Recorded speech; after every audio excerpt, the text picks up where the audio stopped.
away on your desk.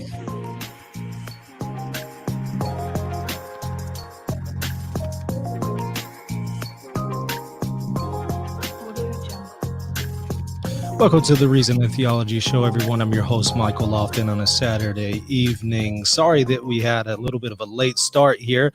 I thought that it had went live, like I've told the gentleman here backstage. Out of nearly 400 shows, this has happened maybe 3 times, so I apologize. We're a little late there, but here we are. We're doing a Catholic Economics Roundtable joined by Trent Horn, who is going to be representing the Catholic Capitalistic perspective, Thomas Hackett, who is going to go over Catholic Distributism, and then Jose Mena, who will represent the Catholic Socialist perspective. And just kind of a brief idea on how we're going to do this thing. We're going to have 3 7-minute openings.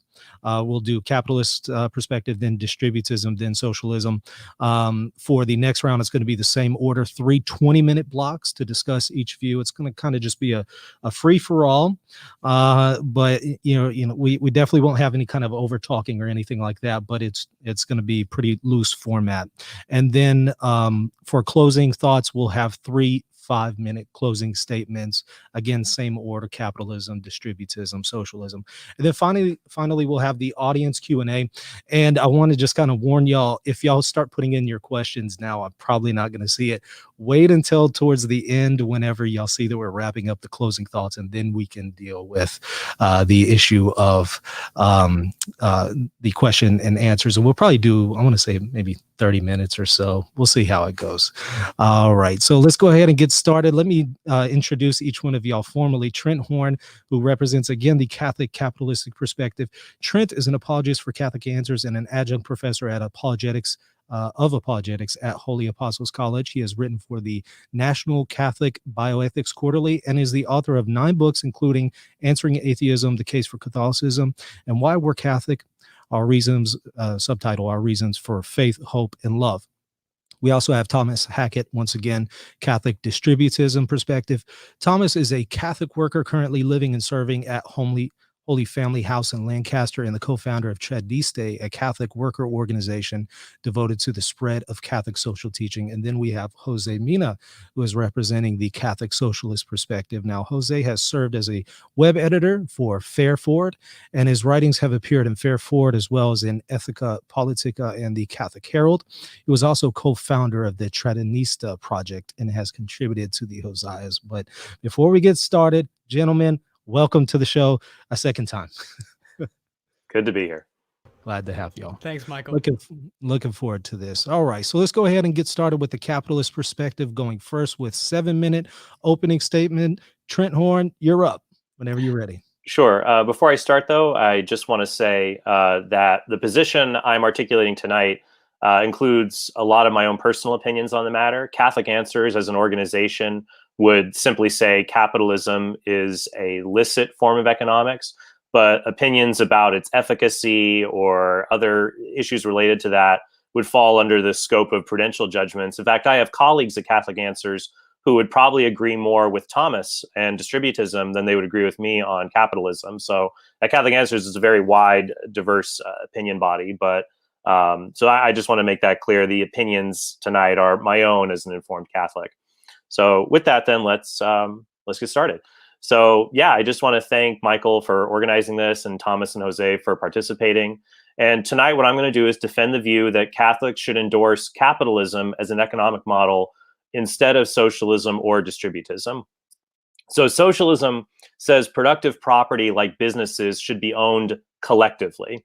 But since no citizen has the time to monitor and vote on how the $21 trillion in America's GDP ought to be managed, this monitoring will end up going to the state. They'll end up doing that, which, as the history of socialism shows us, will lead to inefficiencies at best or famines at worst. This is one reason the church has condemned socialism for 150 years. And even Pope Pius XI said no one can be at the same time a good Catholic and a true socialist. What about distributism? Well, it's not evil like socialism, but it is impractical for any modern economy. Distributism says economic decisions and productive property should be widely distributed. But who is doing the distributing? It's the state, who would make all of us small business, even if that's a risk we don't want to undertake. Now, some distributists say we should endorse their model because it simply is Catholic economics, but that's not true. Pope John Paul II said the church has no models to present, and that the church's social doctrine is not a third way between liberal capitalism and Marxist collectivism. Economics is a science like psychology or medicine, so its truths do not belong to the deposit of faith. However, the church can offer moral truths that guide economists, just as it offers moral truths to guide psychologists and doctors. In fact, Pope Pius XI said economics and moral science each employs its own principles in its own sphere. What about capitalism? Under capitalism, individuals set the price. Individual firms and persons set the price of goods and services. They own productive property and retain wealth made through their personal choices. But most importantly, unlike socialism or distributism, capitalism is the best way to create wealth. Wealth isn't a static material thing because if it were, it can never grow. Instead, wealth is the value associated with people's needs being met in freely chosen transactions. And using government to prevent these transactions from taking place, be it under distributism or socialism, is a surefire way to inhibit wealth creation. Now, Thomas and Jose might recoil at claims like 1% of the global population control half the world's wealth. But a more accurate description is that this group of people has created half the world's wealth, acts which have overwhelmingly benefited humanity.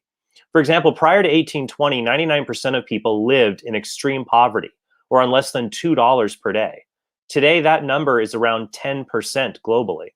We also live in one of the most peaceful times in human history, because while in the past stealing something was often easier than buying it, now the opposite is true.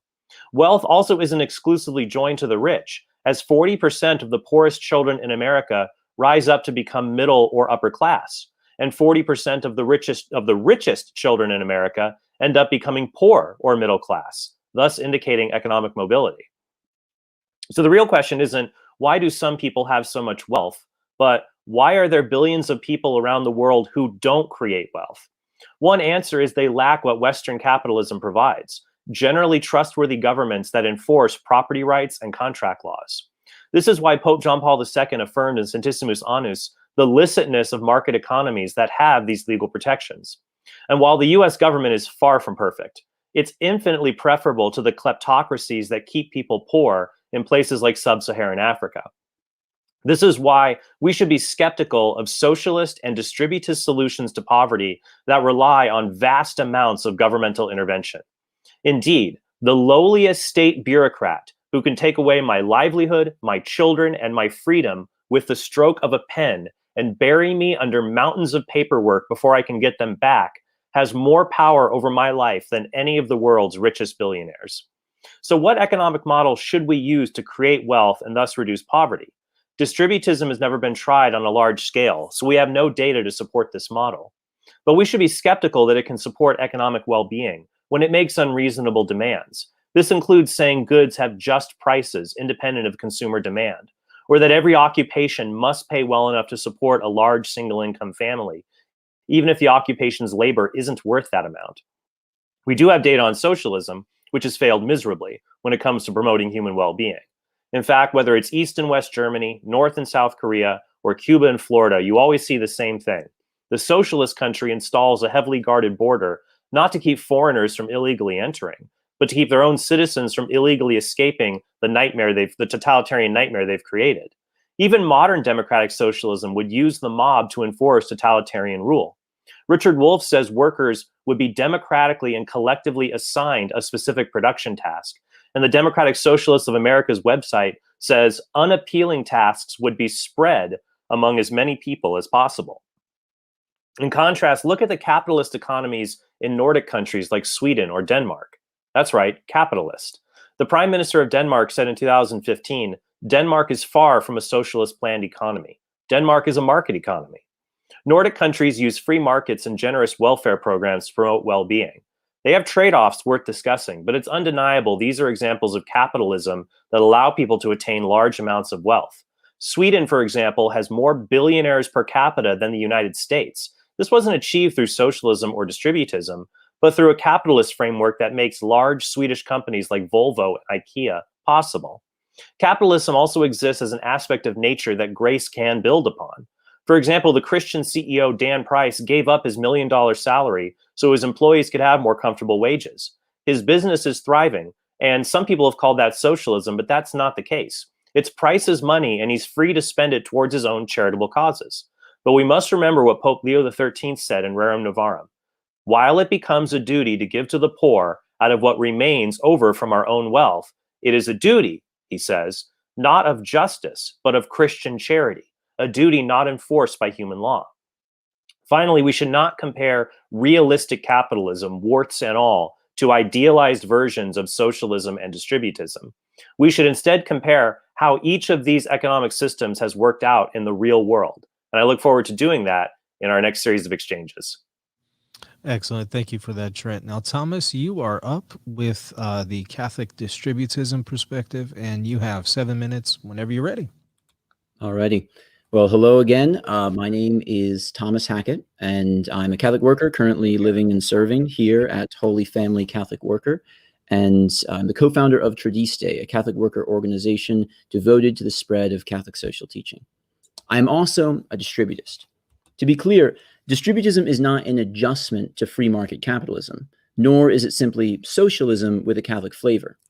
Where socialism and capitalism are based on a modern, liberal, and false understanding of the human person, distributism is grounded above all in the philosophy of St. Thomas Aquinas and the social doctrine of the Holy Fathers, especially beginning with Pope Leo XIII in 1891.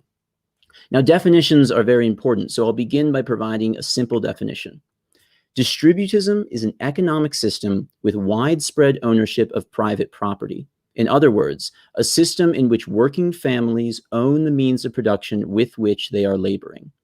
Does Catholic social teaching really call for distributism? Absolutely. From Pope Leo 130 years ago to Pope Francis, who gloriously reigns today, distributism is a constant theme.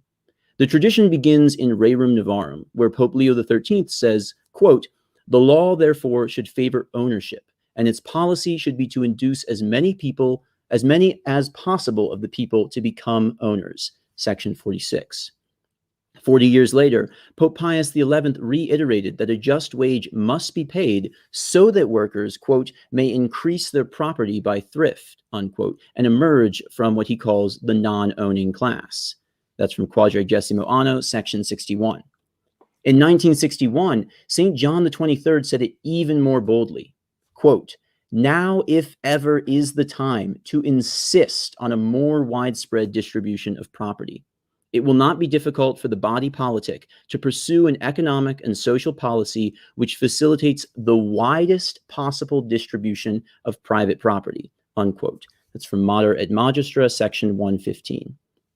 Pope St. John Paul II, who saw capitalism as a perversion of the natural order laid down in Genesis, declared that, quote, "the principle of the priority of labor over capital is a postulate of the order of social morality," unquote, from Laborum Exercens, section 15. He states also that isolating capital and labor as separate property is, quote, "contrary to the very nature of these means and their possession," unquote. After calling for the socialization of certain means of production, the Pope clarifies that, quote, "merely converting the means of production into state property in the collectivist system is by no means equivalent to socializing that property. We can speak of socializing only when each person is fully entitled to consider himself a part owner of the great workbench at which he is working with everyone else. A way towards that goal could be found by associating labor with the ownership of capital as far as possible," unquote. Laborum Exercens, section 14. Finally, Pope Francis has declared in Laudato Si that, quote, "every campesino peasant has a natural right to possess a reasonable allotment of land where he can establish his home, work for subsistence of his family, and a secure life.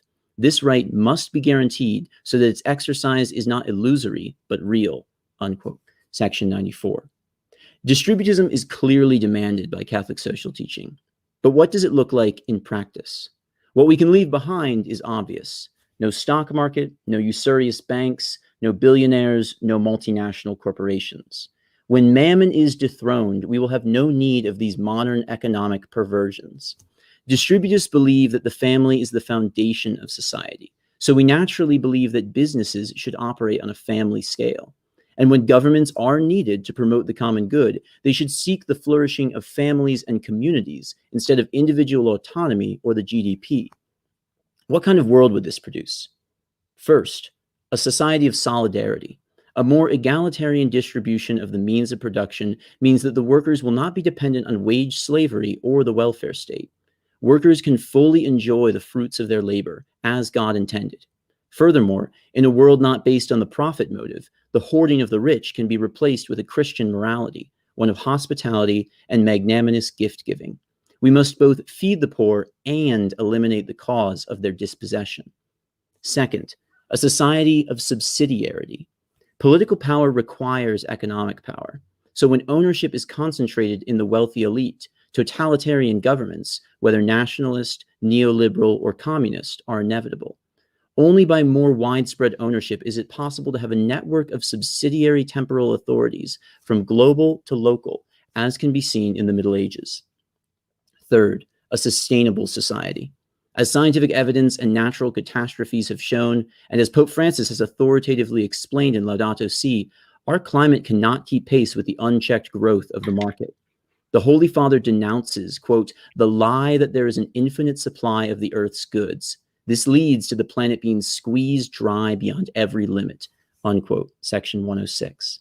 After robbing the medieval monasteries and the resources of the Third World, the atmosphere is the one commons left to be destroyed and used for profit.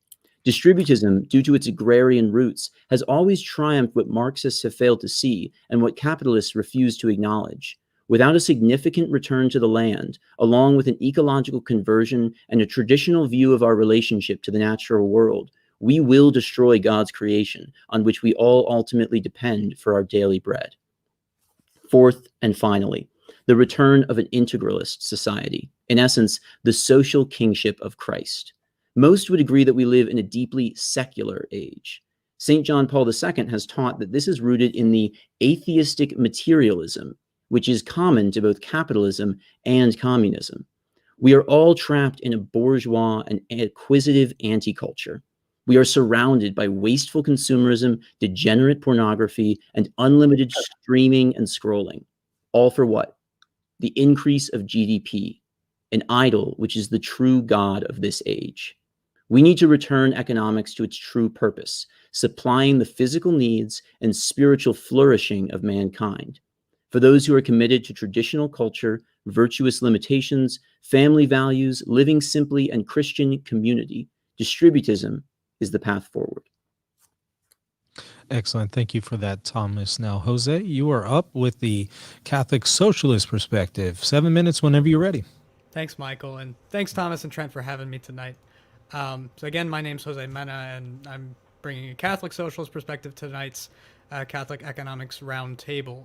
What I'm going to end up doing is making a moral argument for socialism. My view is that the socialist tradition of thinking about matters of political economy is the tradition best suited to bringing the moral claims of the Catholic Church in economic matters to fruition. So I don't want to argue only that a Catholic may be a socialist, but rather that it is best for Catholics to understand themselves as socialists if they wish to take seriously the demands of their faith. So I'd like to start by talking about what those demands consist of. I can't be fully exhaustive here in the time that I have, so I picked out a few of the most salient features of the social teaching, some of which Thomas has already talked about, to guide this discussion. What I'd like to build is a battery of moral tests for the economic approaches that we're going to defend at this roundtable, so we can judge them and figure out which one is most consistent with those moral claims. I'd like to begin with the idea of the political common good. The Christian tradition has long developed its idea of the three societies, family, polity, and church, that determine our common life and ascend ultimately toward Christ. And so the most important idea that a Christian can bring to our politics today is the idea that our political life should be governed by peace, which is the common good. That peace is not founded on mutual antagonism or a truce between warring parties. The peace that we seek is rather the harmonious activity of God's creation working together within the order of divine providence for the good of all, and ultimately the worship of God. Peace is the working out of the bond of fraternal charity that Pope Francis calls for so beautifully in his encyclical Fratelli Tutti. Peace is marked by truth and justice and virtue, not merely the absence of visible conflict. It reflects both man's personal dignity and his orientation toward a common life, his political nature. So whatever economic system we propose, it will stand or fall based upon its ability to secure this kind of peace. In view of man's personal dignity, we can call to mind a few elements of the social teaching in regard to economic concerns. First, I'd raise Pope St. Paul John XXIII's teaching regarding the rights of man in his encyclical letter Pacem in Terris. He teaches that man has the right to live and has the right to bodily integrity and the means necessary for the proper development of life. And what that means for him is particularly food, clothing, shelter, medical care, rest, and finally the necessary social services. In consequence, he has the right to be looked after in the event of ill health, disability stemming from his work, widowhood, old age, enforced unemployment, or whenever through no fault of his own, he is deprived of the means of his livelihood. These rights, he teaches, are universal and inviolable, and therefore altogether inalienable. So I take it, therefore, that we may measure our economic life rather directly by the degree to which it secures these particular inviolable rights. Again, food, shelter, clothing, medical care, right? Basic rights of man. In fact, this is Pope St. John Paul XXII's criterion for understanding the just wage, to which I'm going to talk about now. He teaches in his encyclical Libor Mexursens that the just wage is the concrete means of verifying the justice of the whole socioeconomic system and in any case of checking that it is functioning justly. A just remuneration for work of an adult who is responsible for a family means remuneration which will suffice for establishing and properly maintaining a family and for providing a security for its future. So this he later relates to social benefits beyond wages, including the right to medical care and the right to rest once again. Another consequence of man's personal dignity is that his work should not be bought and sold on the market as a commodity. This is really important. It was recognized by Pope Pius XI in his encyclical Quadragesimo Anno. This is not just because it instrumentalizes man, but also because it engenders conflict and disharmony in human societies. To build on this point, Pius XI insists that, quote, just as the unity of human society cannot be founded on an opposition of classes, so also the right ordering of economic life cannot be left to free competition of forces. Instead, economic life should be governed overall by the directing principles of social justice and social charity. So, in view of man's communal or political nature, we require that economic life be marked by cooperation and harmony and respect for the common good. In other words, the peace described earlier. So, in light of all of this, let's now talk about private property, which is a little bit misunderstood and misinterpreted in these contexts quite frequently. The Christian tradition consistently describes private property as a right and a social good, but it does not describe that right as entailing an absolute individual sovereignty over the property held. Against this, Pope St. Pius VI teaches in Populorum Progressio that, quote, no one may appropriate surplus goods solely for his own private use when others lack the bare necessities of life, and that certain forms of large-scale property may be expropriated when injurious to the common good. In fact, Saints Thomas Aquinas, John Chrysostom, Gregory the Great, Ambrose, and Basil are all agreed that it is a form of theft to withhold excess bread to the starving or excess clothes to the naked. To this point, Pope Francis has decided in his encyclical Fratelli Tutti to re-envisage the social role of property, worried that the secondary right to private property has overridden and displaced the primary right to the common use of created goods. So far, all of this looks like socialism, smells like socialism, and quacks like socialism. So I would now take up the question of the moral principles involved in the social teaching's repeated condemnations of historical socialist movements. Clearly, there's something going on here, right? If it seems socialist, but the popes condemn socialism, let's figure out what that means. These also will provide moral tests for our proposed economic systems. What's most striking about the Pope's rebukes of the historical socialist movements is that what they condemn often has very little to do with political economy as such. Instead, the popes rebuke the socialists for their materialism, for their atheism, for their attacks on Christian morality, for their totalitarianism, and for their license of violent struggle unconstrained by morality or law. For that matter, so do I. More significant, I think, is the condemnation of the total abolition of private property in favor of total communal ownership. I'll bring this up later, but I'll note that this is a particularly important test of any proposed Christian socialism. And for now, we've got our tests. Our political economy must be founded in the peace. It must secure the basic necessities of life, which are rights of all. It must provide a just wage. It must be marked by social cooperation and harmony, and it cannot treat labor as a commodity to be bought and sold. Public authority must be endowed with the authority to intervene and expropriate properties injurious to the common good, whether because somebody's need is detained or the property results in unjust social conditions. And it must avoid atheism, materialism, totalitarianism, violence, immorality, and the denial of the right to private property. So, let's start applying these tests. I think it's obvious that capitalism is the economic system under which we live today, so I'll begin with that. The first observation that I'm going to make is that capitalism is not a natural or permanent social organization, but rather one invented at a particular time in a particular place. Trade itself is not capitalism. Markets themselves are not capitalism. Rather, capitalism begins with the arrogation of private productive property to a select few, who then bargain in a labor market for the labor of the rest of the members of society on the pain of destitution.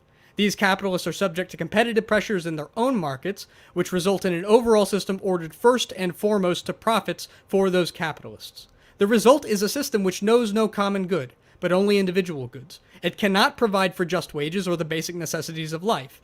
It is founded on commodifying human labor, and has commodified even human bodies themselves. It refuses the right of public authority to correct abuses of property injurious to the common good. It guards with violence the excess of the wealthy from the needy to whom it belongs by right. It knows no social cooperation or harmony in economic matters, only competition. It is even plagued by materialism and atheism of its own, culminating on attacks on Christian morality stemming from the capitalist systems. Neither Jose, can it be... Yeah. We're at the 7-minute mark, but Yes, if you sir. want, you can wrap it up. You take a little bit more time to kind of conclude, though. Okay.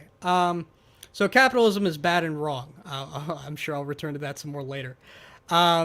I'm going to describe socialism as a very diverse tradition of thought arising in opposition to this form of economic life. There's very little that unites anarcho-syndicalists, Scandinavian-style social democrats, and Stalinists, except for the desire for an economic system that transcends the antagonism between labor and capital in favor of an economic subject to public control for common benefit. Socialists insist on providing the basic necessities of life to all, paying just wages, ending the market in labor, and using public authority to ensure that productive property is used for the benefit of all. It's true that many historical socialist movements have been beset by materialism, atheism, totalitarianism, disdain for Christian morality, and violence, but this is hardly essential to socialism itself. Otherwise, we'd have to conclude that capitalism is also a form of socialism. It's also true that certain socialists have been overzealous in their opposition to any right to private property. But this is more of a result of the polemic against the liberal absolute conception of property rights rather than any real disagreement with the Christian tradition. Despite the mutual antagonism between historical socialist movements and the Catholic Church, it can't be overlooked that it's precisely in those socialist movements that we've most reliably found exponents of Christian economic values. Christians themselves have routinely failed to defend the gospel on these fronts, where socialists have not. So that's my moral case for socialism, that there's a deep concord between what socialists put forward in matters of political economy and what the Christian tradition defends. They're often better at it than we are, so we should work together to secure those ends. I'll come back to distributism then in Thomas's section. Excellent. Thank you for that. Now, let's go ahead and move into the discussion round. Again, we have 3 20-minute blocks here. Loose format. We're starting out with the capitalist perspective. So Thomas, Jose, if y'all want to ask Trent some questions about his perspective, y'all can go ahead and start now. Whoever wants to jump in. Yeah, sure. If I could begin there. So I wanted to, Trent, to first off frame a couple of the things that you mentioned there. So you mentioned, so you said economics is a science, right? And I think that something that I would object to is the fact that you're presenting economics, and the popes have talked again and again about this, that economics is something that is subordinate to and has to be informed by the social teaching of the Catholic Church. So in many ways, my question is, you're presenting capitalism as something that can be acceptable to Catholics. Where are your foundations for that? And especially when capitalism, the theorists of it, the ideas behind it, are very much from the liberal tradition, from classical liberalism, which has been thoroughly condemned. So how is it that capitalism becomes something that's worthwhile for a Catholic who has their own tradition to draw from, to engage with, or to take up as a valuable model? Well, I guess what I would say there, Thomas, is would you agree there that, like I said in my example, that medicine is a science, but we use Catholic moral principles to determine that some medical procedures are moral, like removing an ectopic pregnancy, for example, but other medical procedures like removing a fetus prior to viability because it's unwanted are immoral, even though there are sometimes fine distinctions between the medical acts that are going on. So I would say number one there, that certain, well, I guess, yeah, I would say that it seems clear to me it's a science. I mean, what would you say economics is? Okay, so I wouldn't agree that, science in the classical sense, right? Scientia, sort of a branch of knowledge. We tend to use science in a very particular sense in the modern day. And so I think one of the problems with even what you said right there, so the organs of my body, they all work according to the laws of physics, right? And we can figure that out. But and of course the ends towards which it's oriented, that has to be informed by the church, and you agree with that. But economics, the actual the organs of it, the way that it works, that's people, right? The people, when economics happens, it's people having relationships, right? So it'd be more like the science of like sociology or psychology. Like science can determine people will tend to act in certain ways based on their nature. There's just certain ways people tend to act. We can do empirical studies to verify this. And I would say that economics does the same thing. Economics is the study of how people interact with one another in financial transactions or transactions of wants and needs. So, like, for example, if you increase the price of something, the demand for that thing will, all of the things being equal, the demand for that thing will decrease. And there's many economic laws like this. And so we discover them and apply them to the common good. So I think something that I find, and Jose, feel free to jump in if you want. I don't want to keep you on the sidelines. I just, Trent, I think what I'd like to hear you describe and explain is, it sounds to me as though you've created this really firm separation between the moral claims the Catholic Church makes about economic matters and economics as a particular science that understands the operation of capitalist societies. I'm not going to argue with you that economics provides a decent technical description of the way that capitalist societies operate, markets, exchange, all of that. That's not my argument. My question is, how do you reconcile this with the teaching about the common good, with the teaching about the rights of man, with the teaching about just wages, with the teaching about the commodification of the labor market, right? These are all things that are explicitly denied over and over again within the capitalist tradition. Is there one thing you'd like to focus on? We could talk about wages or commodification of labor. I'd like you to address all of it. Maybe you could go with the rights of... Okay, well, we can start with each one. I would say that the teaching for just wage is certainly the case that if man needs to work to sustain himself, then it ought to be the case that it is possible for man to work to be able to sustain himself. Now, how we create a world where that's possible, there's a lot of different avenues for us to go down. But at the end of the day, a wage is a price for labor.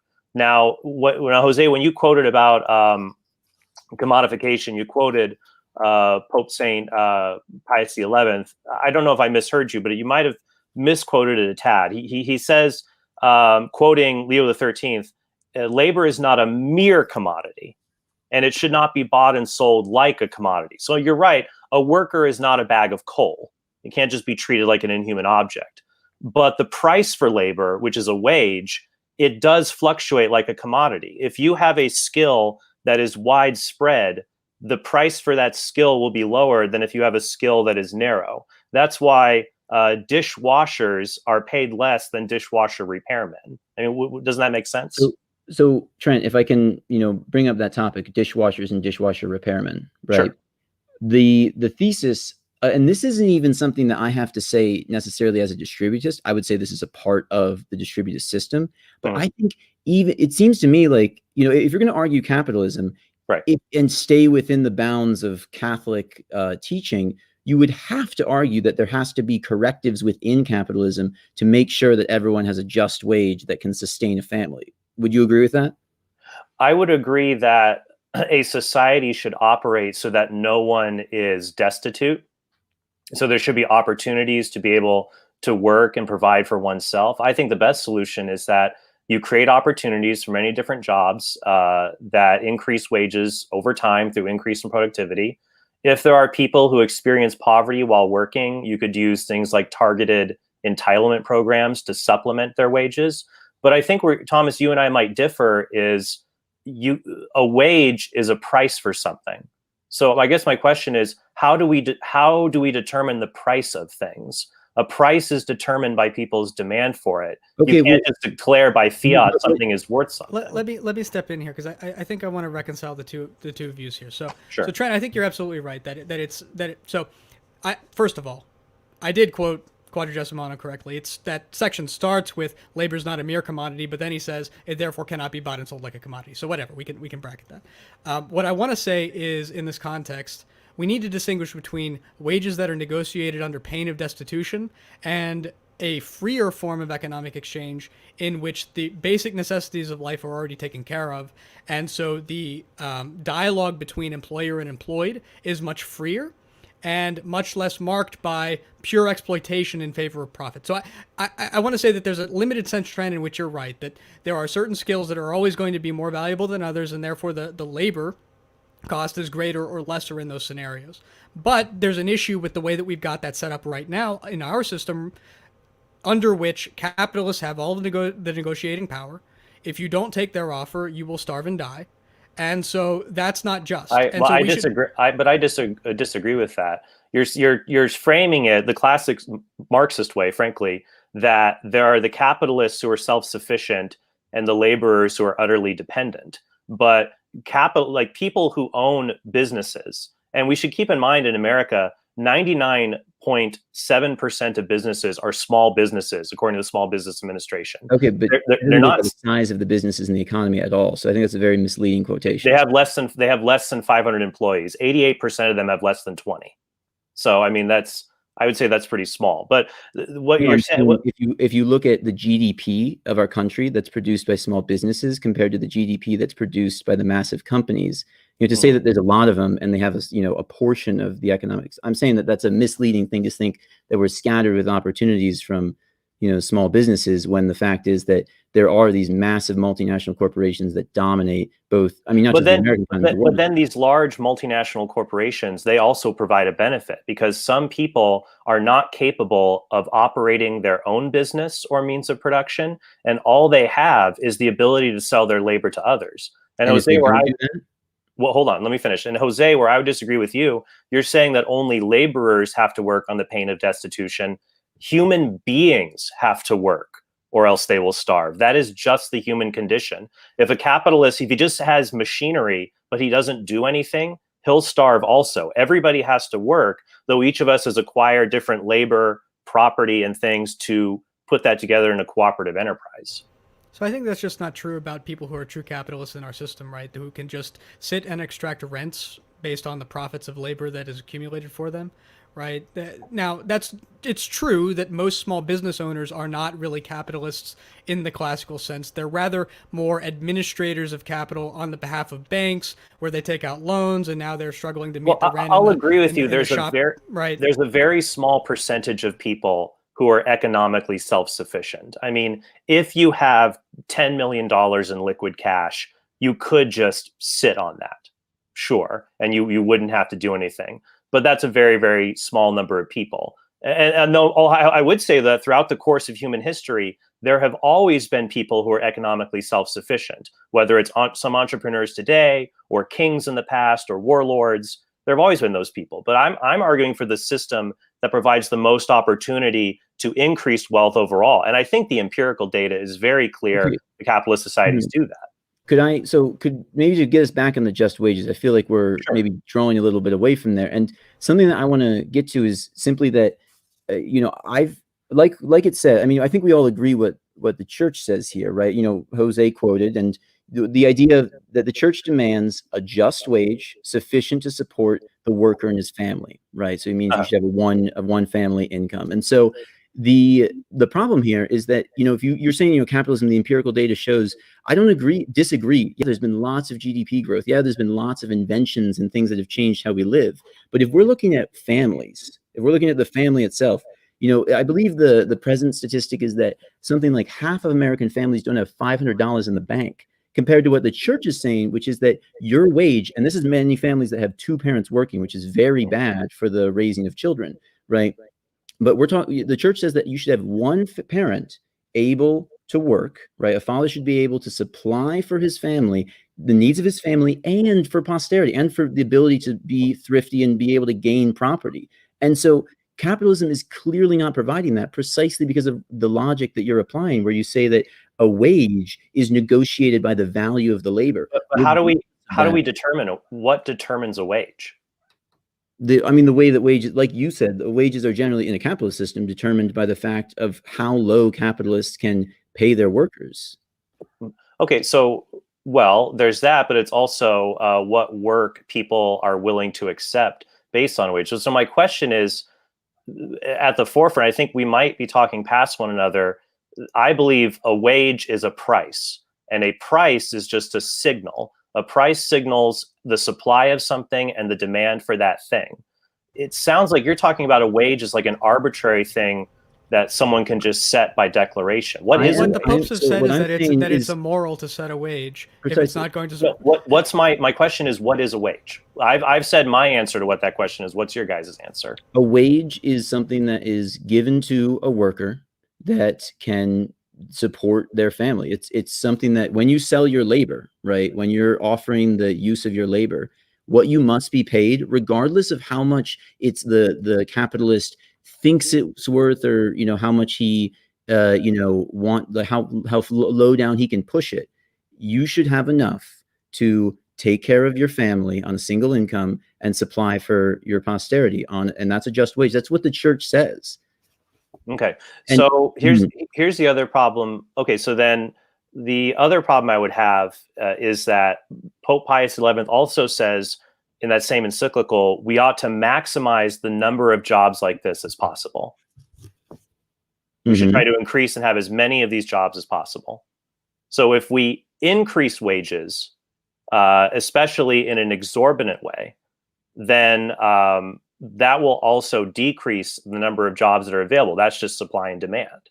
Would you say that increasing wages to what to a just wage, what I would call a just wage and what the popes would call a just wage, is exorbitant? Well, it depends. If it's beyond the cost of what you're purchasing with the labor, if a company can't afford it, that's why Pope Pius XI in Quadragesimo Anno talks about how the excessive lowering or raising of wages can cause things like unemployment.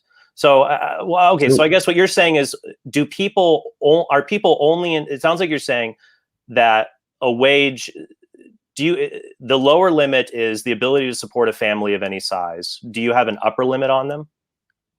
I think that I agree that there should be differences, right? Not everyone should get the same exact wage. And something to point out here is that the popes, and Pope Pius particularly, he talks about the fact that the goal is to get out of a system where everyone has to work for a wage. The goal is to get to a system of ownership, right? And that's the key thing here, is that the system as we have it, capitalism, has never throughout its history been able to consistently supply a just wage, and continues to fail to this day. And so how do you know that? Just the statistic I quoted earlier. I assure you that half of America is certainly working, right? But the fact that they can barely supply for their basic needs. I mean, there's a lot of, if you look up. But I would say a lot of that, though, there's different reasons for why people don't have disposable cash on hand. And I think we can put our heads together to figure out why that is. One of those reasons, I would say, is because people are hobbled with things that take away their cash flow. Whether it's, in cases for many low-income people, it's debt that is not good for them to take on.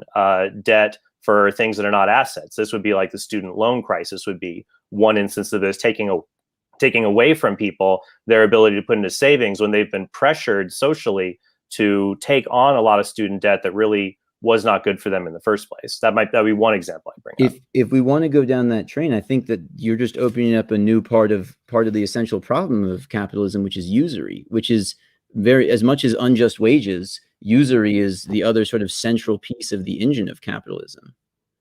So, if you don't mind, I think we're in the weeds.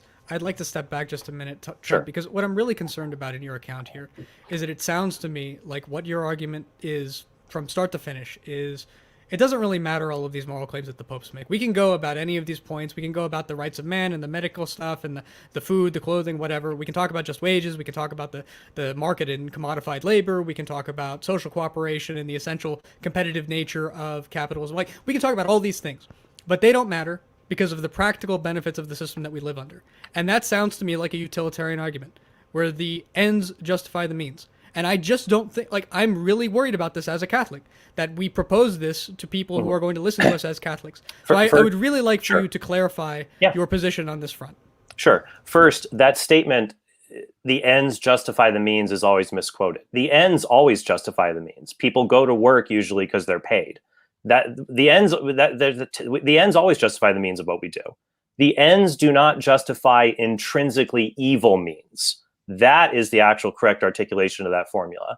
An end cannot justify something that's intrinsically evil. And it's not intrinsically evil for a person to go to an owner and say, I would like to work at this job for X number of dollars. And the owner says, I would like to pay you for X number of dollars. That's not intrinsically evil. That's a free relationship. I have to disagree with that, Trent. How is that intrinsically evil? It is intrinsically evil. It is an evil. It's always wrong to do that. No, so it is not wrong to be paid a wage, right? It's not ideal, right? It's better to work in terms of ownership, to not have labor separated from capital, but it's acceptable to have a wage, but that wage must be a just wage. If they negotiate a wage that is not a just wage, that's intrinsically evil, and the popes say that explicitly. But what if the person wants that, though? Because let's say you have a restaurant, okay, where you have 5 people that are paid at a wage that they want. But then you institute a rule saying the wage has to be just. And then the restaurant, in order to accommodate that, fires 2 of the employees so it can pay that higher wage to the other 3. Now, is that just that those 2 people are now completely reliant on the state when they had a job that they wanted? And the popes answer that question. So first of all, what's the answer? So to answer the question of, if you're saying, oh, like, let's say the company, the pressures on the company mean that it's not going to do well, if that happens. So Pope Pius XI, right? This is Quadragesimo section 71. He says, he's speaking of just wages, right? Every effort must be made that the fathers of families receive a wage large enough to meet their needs, et cetera, et cetera. He says, if this cannot always be done under existing circumstances, right, social justice demands that changes be introduced as soon as possible, whereby such a wage will be assured to every adult working man. And so there's a need for the state to step in and reorder elements of the economy so that that's possible. Because if you're created a system where a just wage is going to make a bunch of businesses fold, which, by the way, it's mostly small businesses that are against the economic pressures of massive corporations that could afford to pay a just wage but choose to siphon it into endless profits, right? Then there needs to be changes to that system. And to be really clear, I mean, this is not a high bar to clear, right? What we're talking in terms of we're not talking about everyone being able to live in luxury.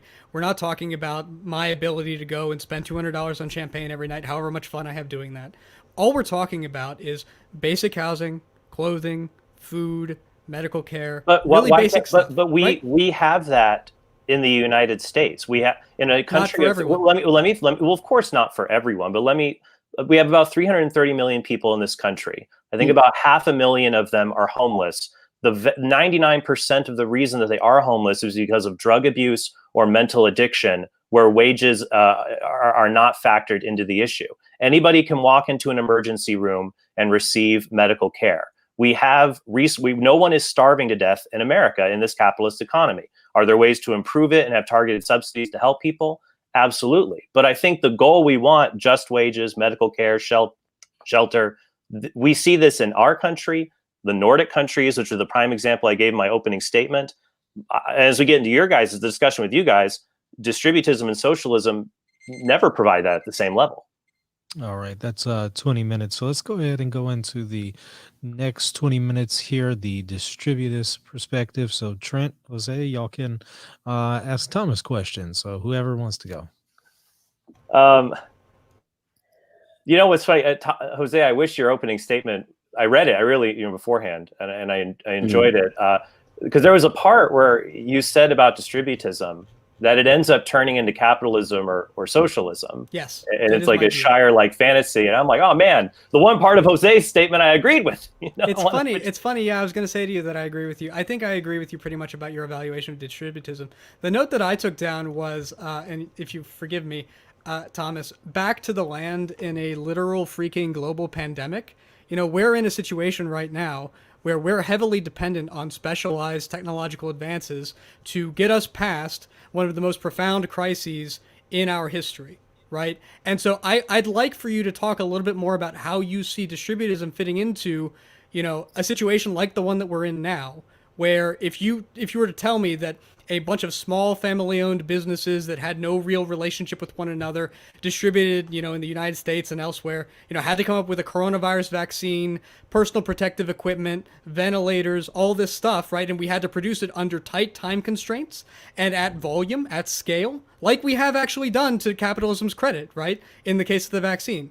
So I just hear you elaborate a little bit on how you see distributism meeting the challenges of today. So a couple of things I want to point out there.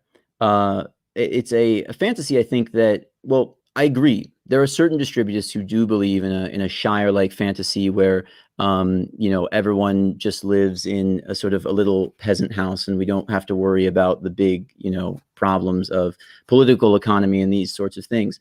That's a fair critique of some who would say that, who would effectively be sort of libertarian. I read your opening statement as well. You mentioned that distributism sometimes degenerates into this like libertarian view of, I get like my little plot of land and don't have to worry about any governments or states or anything like that.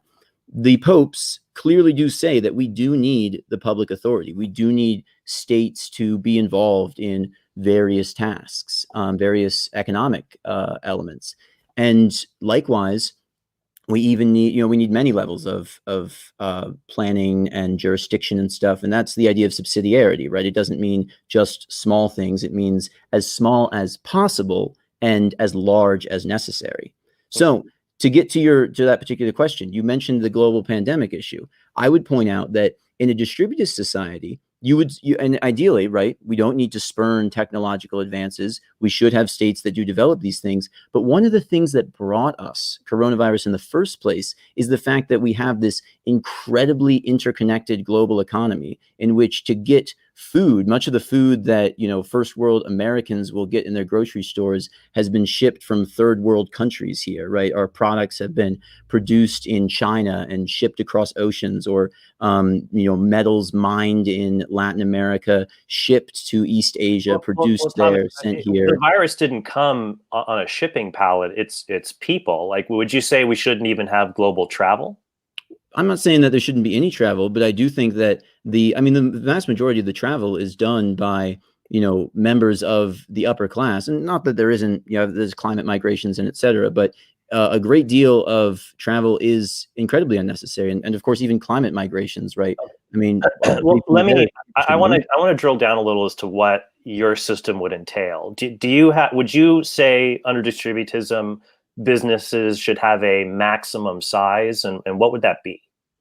I think that they should have so the key idea of distributism, right, is that the family is the fundamental unit of society, right? Mm-hmm. Businesses, economic life, Aristotle's own words, the economics comes from oikonomia, right? The household management. So economics should serve the family. So a family should ideally have its means of production, some kind of, agrarian mode is in many ways ideal for food elements and such, but not everyone needs to farm, right? Different people can do different things. As you scale things up, yes, you need to change how ownership works. So that's why you have things like worker co-ops, right? There are some very large cooperatives that exist and serve massive numbers of people. And state socialization, if it's done in a careful way, can serve distributist goals. But this is kind of the big distributist critique of socialism, is that you do need the real ownership to lie in the hands of workers. And if you scale up to a size, or if you order that life in a way that doesn't happen, then you run into problems. Right, but okay, there was something in your opening statement that I thought they were very bold claims. No usurious banks, no stock market companies. So my question is this: let's say a family wants to start their own business. They want to be self-sufficient to start their own business. Maybe it's a farm even. Sure. How are they Well, going to acquire the means of production if there's no banks to give them loans? And if loans are usury, they can't do that. And there's no stock market to appeal to investors to be part of their company. How do they get the means of production if they have no access to the modern means of doing that?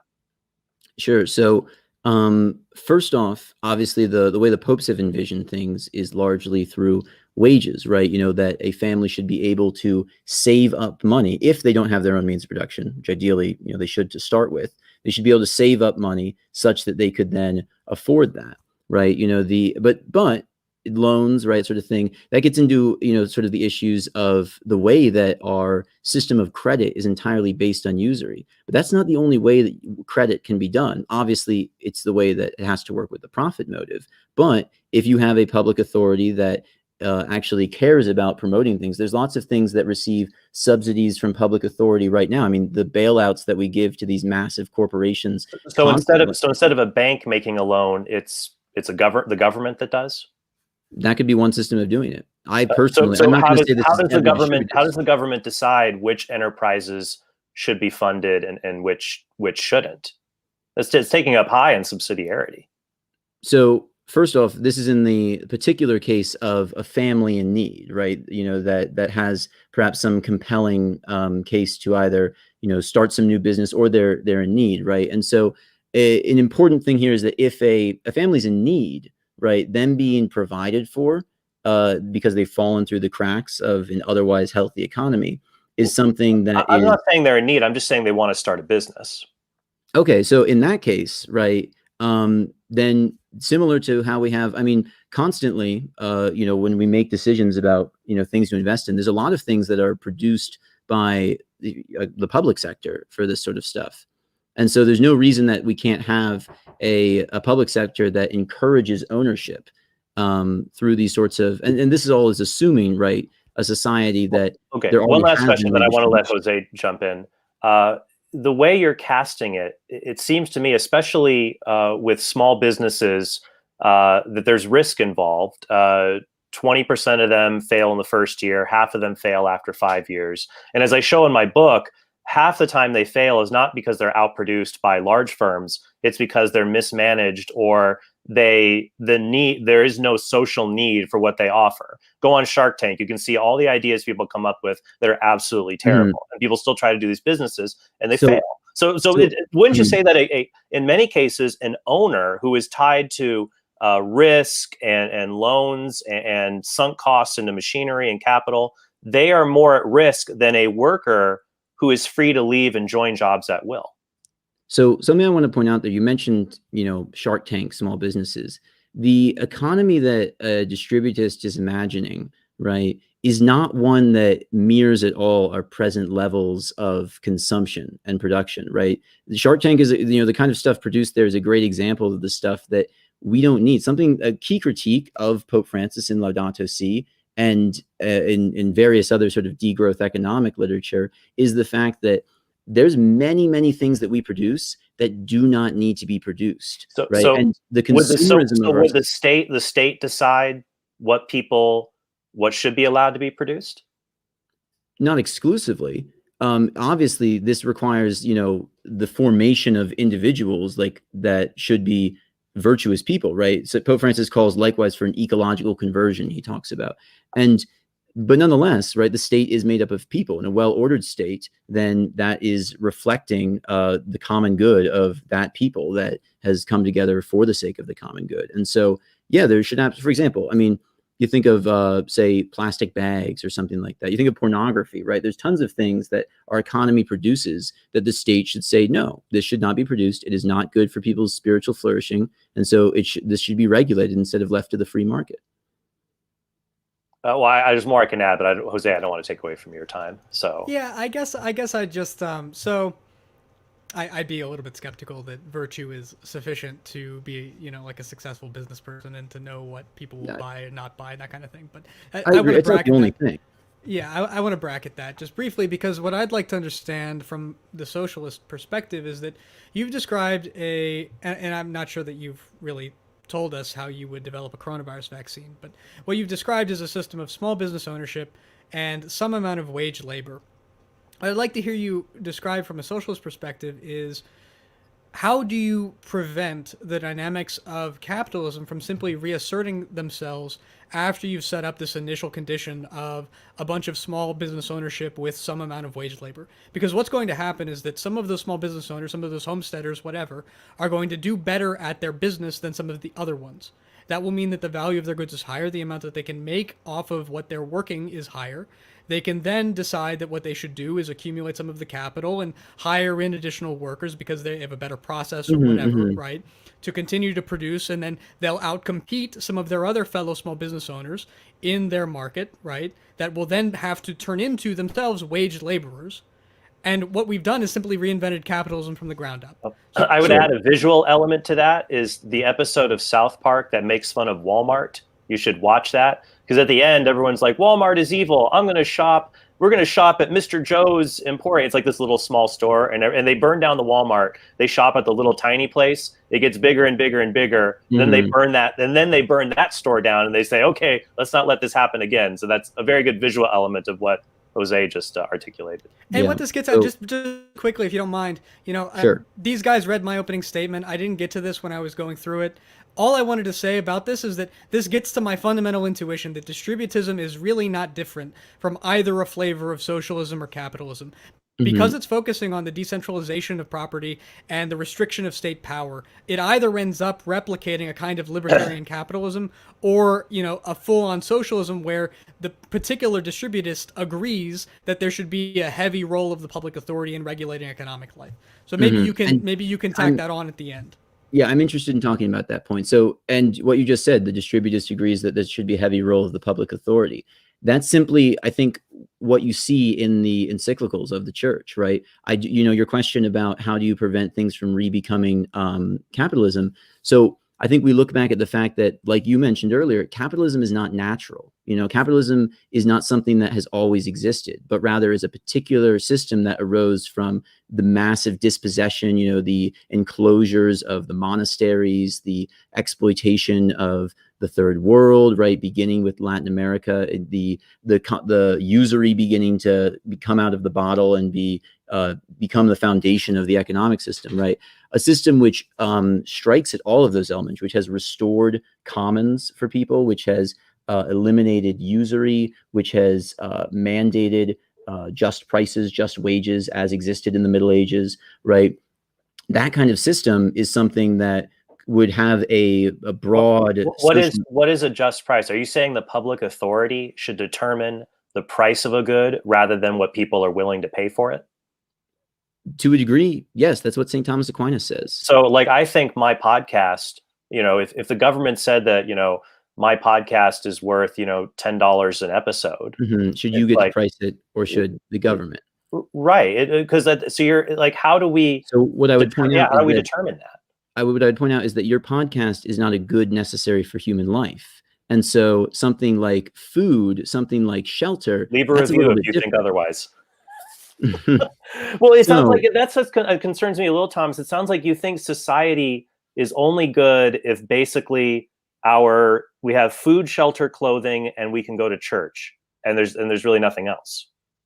I mean, there's certainly many other goods. You want a society that has art, that has culture, that has these other elements of human life that allow for spiritual flourishing. But I think that we can all agree that there's a lot of things that are produced by, and this maybe answers Mena's point, that about how things wouldn't evolve. Part of what allowed capitalism to arise is the profit motive, is a society that was acquisitive and endlessly seeking the growth of profits, right? That's not something that always existed. The profit motive was not what motivated economic life historically. Profit is just a business. They take in more income than the expenses that they spend. Right? Sure, that's profit and maybe a sort of technical. And one of the critical ways that they do that is by driving down the value of labor. Just for example, by breaking labor unions and decreasing the amount of negotiation power that workers have. I mean, this is what I have with both of this. Look. Employers would love to get work for free, and employees would love to get paid for doing nothing. That's just fallen human nature. So what I'm curious as to what system can accommodate that I agree with you. There are nefarious capitalists and good capitalists, and there are nefarious laborers and good laborers. The Bible even talks about wicked servants and wicked laborers. So, but I guess to go back, Thomas, to what you're... The Bible does talk a lot more about just wages, I would point out. With what? Just wages? Certainly. Well, right. So when it comes to making sure people... Okay, your position is that a person should get a wage to be able to support themselves. A person has a right to that. Does a business have a right to an income to be able to pay the workers that much? So I think so first off, I'd say that's not the sum of my position, right?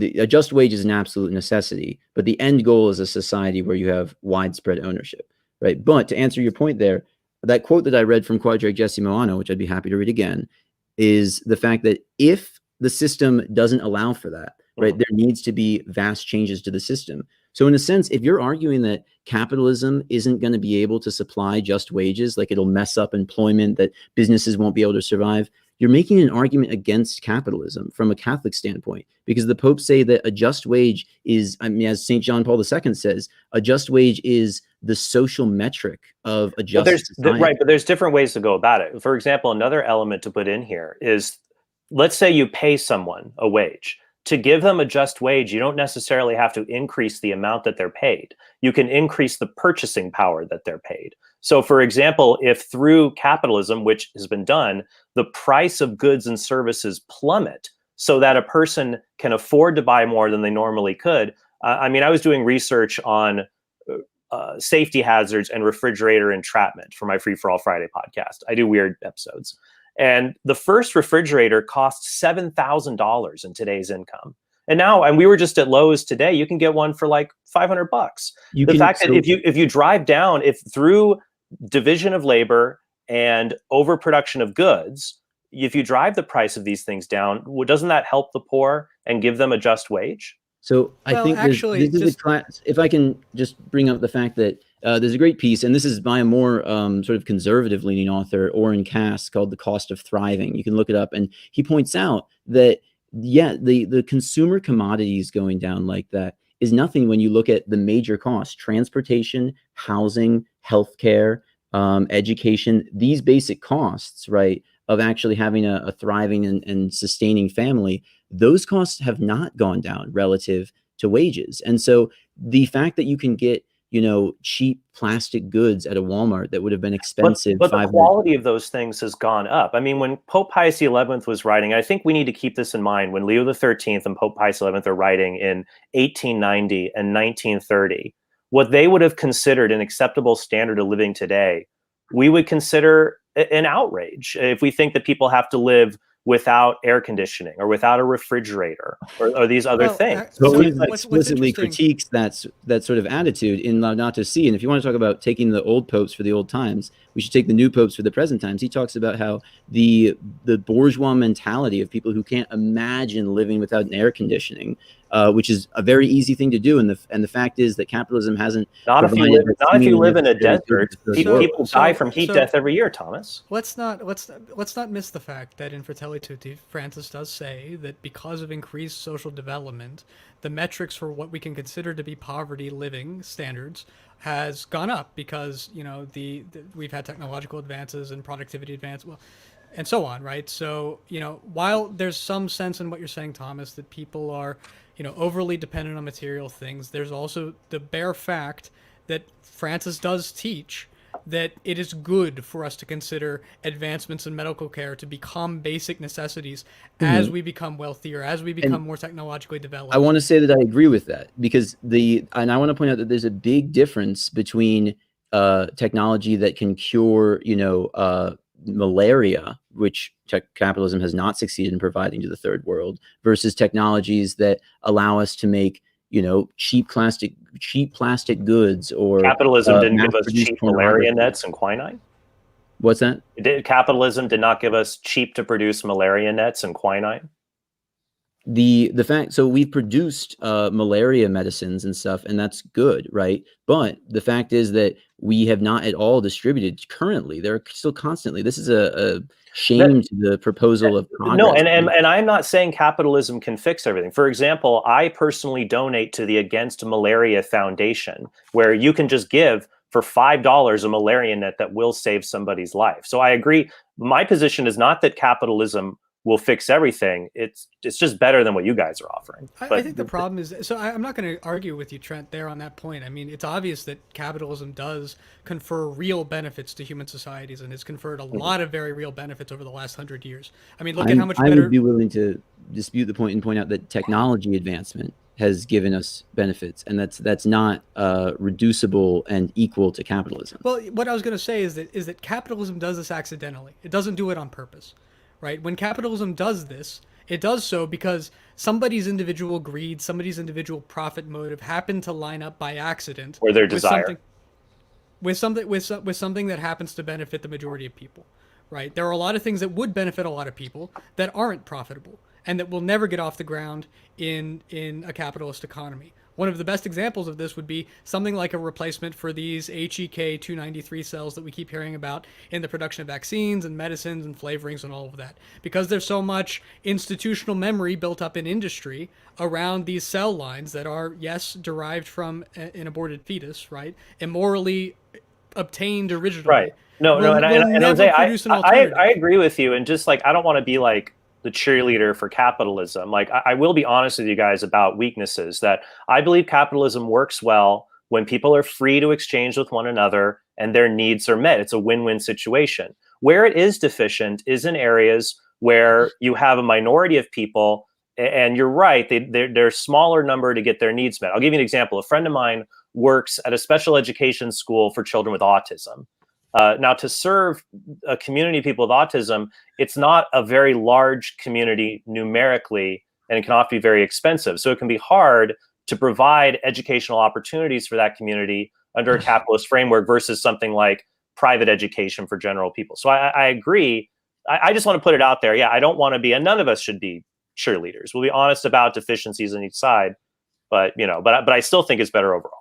On the topic of distributism, while we're being honest about deficiencies, I think that a key point here is the fact that the growth model of economics that we've pioneered through capitalism, right, and that I think many socialists are far too tied to, simply is based on this. And I want to be clear in distinguishing goods that actually lead to human flourishing, the production of vaccines, or the ability to things like railroads, or things like this that can be used in a valuable way. And I think there's a role, and Pope Pius XI says in Quadragesimo Anno, for certain nationalized resources. And so in those ways, Jose, I would agree with you that there should be a role of the public authority. But the massive corporations and incredible proliferation of companies that produce consumer goods, right, and that produce things that we do not need, right, for human flourishing, and contribute directly to an economy that how do you know that? Bracketing aside morally evil things,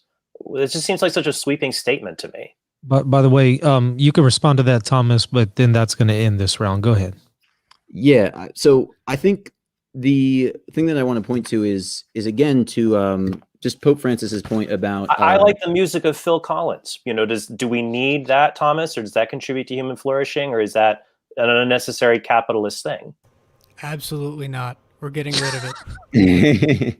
I think that there's a lot of things. For example, there's all sorts of music that I enjoy. I like the fact that I can, pull up a symphony on my phone, or I can, listen to Jesus is King or whatever. But at the same time, I don't love the fact that capitalism has destroyed all of the local culture and tradition that would allow me to consume arts and community and media and these things in a way that's set in a community rather than in a commodified market. I don't think that's ultimately good. And I don't understand, one, why that's necessarily a good thing, and two, how that lines up with the teachings of the popes, and especially Pope Francis has pointed out that it's not sustainable. It's not going to last.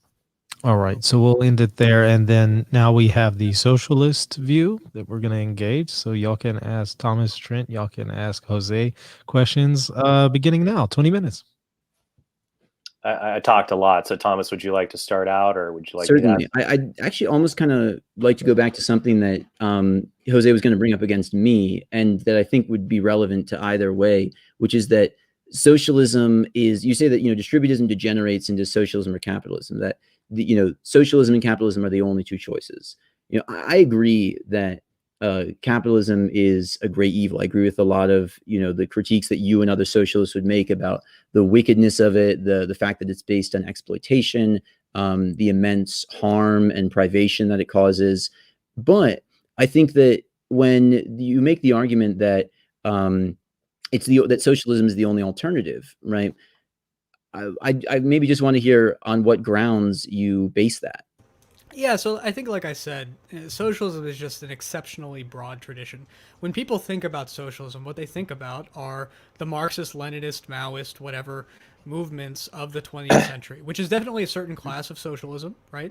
It's definitely the most historically important class of socialism, but it's far from the only class of socialism. I mean, it's very strange for me to find something that unites, again, anarcho-syndicalists, someone like Dorothy Day, someone like Julius Nyerere, somebody like Joseph Stalin. Dorothy Day did call herself a distributist. Sure, fine, but the idea being that there are all of these different varieties of socialist thinking, and I would call Dorothy Day a socialist myself. What unites them other than a collective assessment of the way that we live economically right now and the desire to place the way that we live economically under collective control for the common good, right? There are different ways that manifests itself. There are some that are, very large state collectivist operations that I think from a Catholic perspective we can criticize.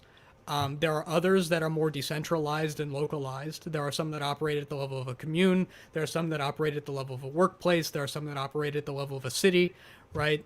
What unites them but this idea that there should be public control of the means of production for common benefit. Now, to your question about distributism, I think what you articulated is socialism by that definition, where you envision lots of small businesses, but also a lot of public authority stepping in to correct injustices, to correct deficiencies, to correct misuses of property.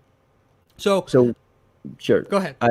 Is there anyone to that? Yeah, I mean, for me, what the distributists kind of miss the point, because what they focus on is not the wage system, is not, compelling somebody to work for you under pain of destitution and whatever wage they can negotiate in that context, right? Rather than focusing on the sectarian exploitation of labor by capitalists, what they focus on is the decentralization of political power and the decentralization of property.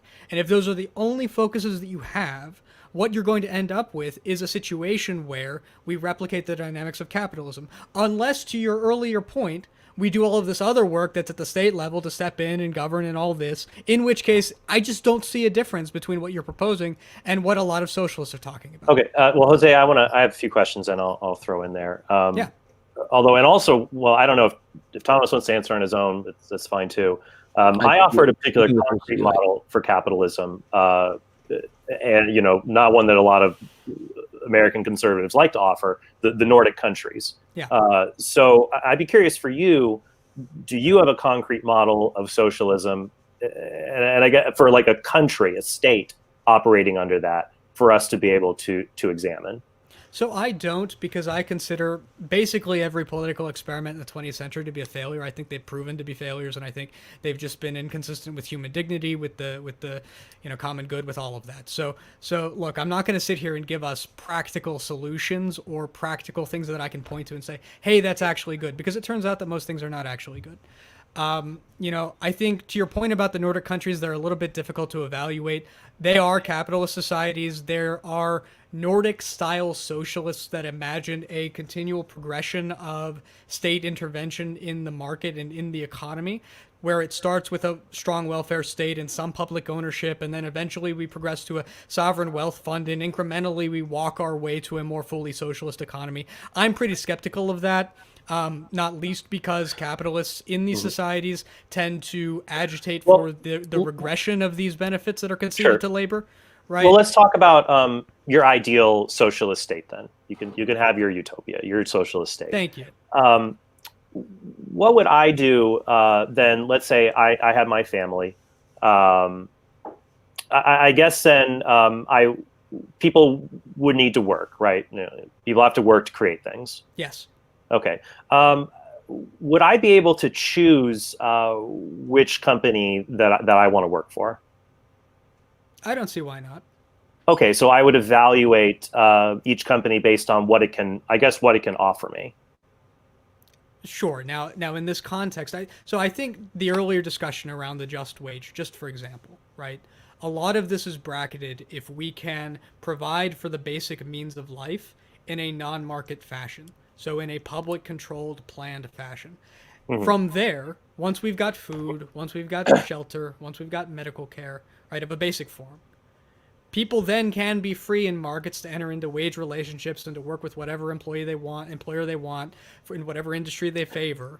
Because this fundamental sort of disparity has been abolished that lies at the root of the capital society. Then would the employer have the same freedom to select which employees work for them?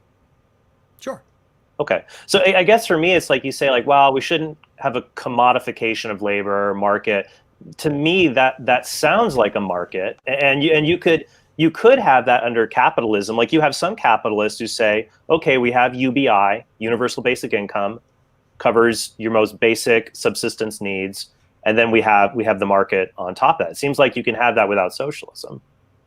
So, I mean, what we're talking about is a form of market socialism, right? So, I mean, if you remove this fundamental compulsion, right, this fundamental disparity in negotiating leverage, where everyone has, in a centrally planned fashion, the basic means of life, the basic necessities of life, and then you allow the market to operate on top of that, I think that's a perfectly reasonable model. It's not probably the one that I personally favor, but there are a lot of people who defend that, and I would be interested to see how it works, if it does. Last question, then I'll let Thomas go ahead. Yeah, go ahead. Okay, so you mentioned, that, you feel that, the only options are capitalism and socialism. What you're describing, this market socialism, it seems to me like it isn't, it seems like for you the defining factor of socialism is that there's the safety net, that there's the fact that the state is there such that no one falls through the cracks. Is that accurate? Like, that you see that as the,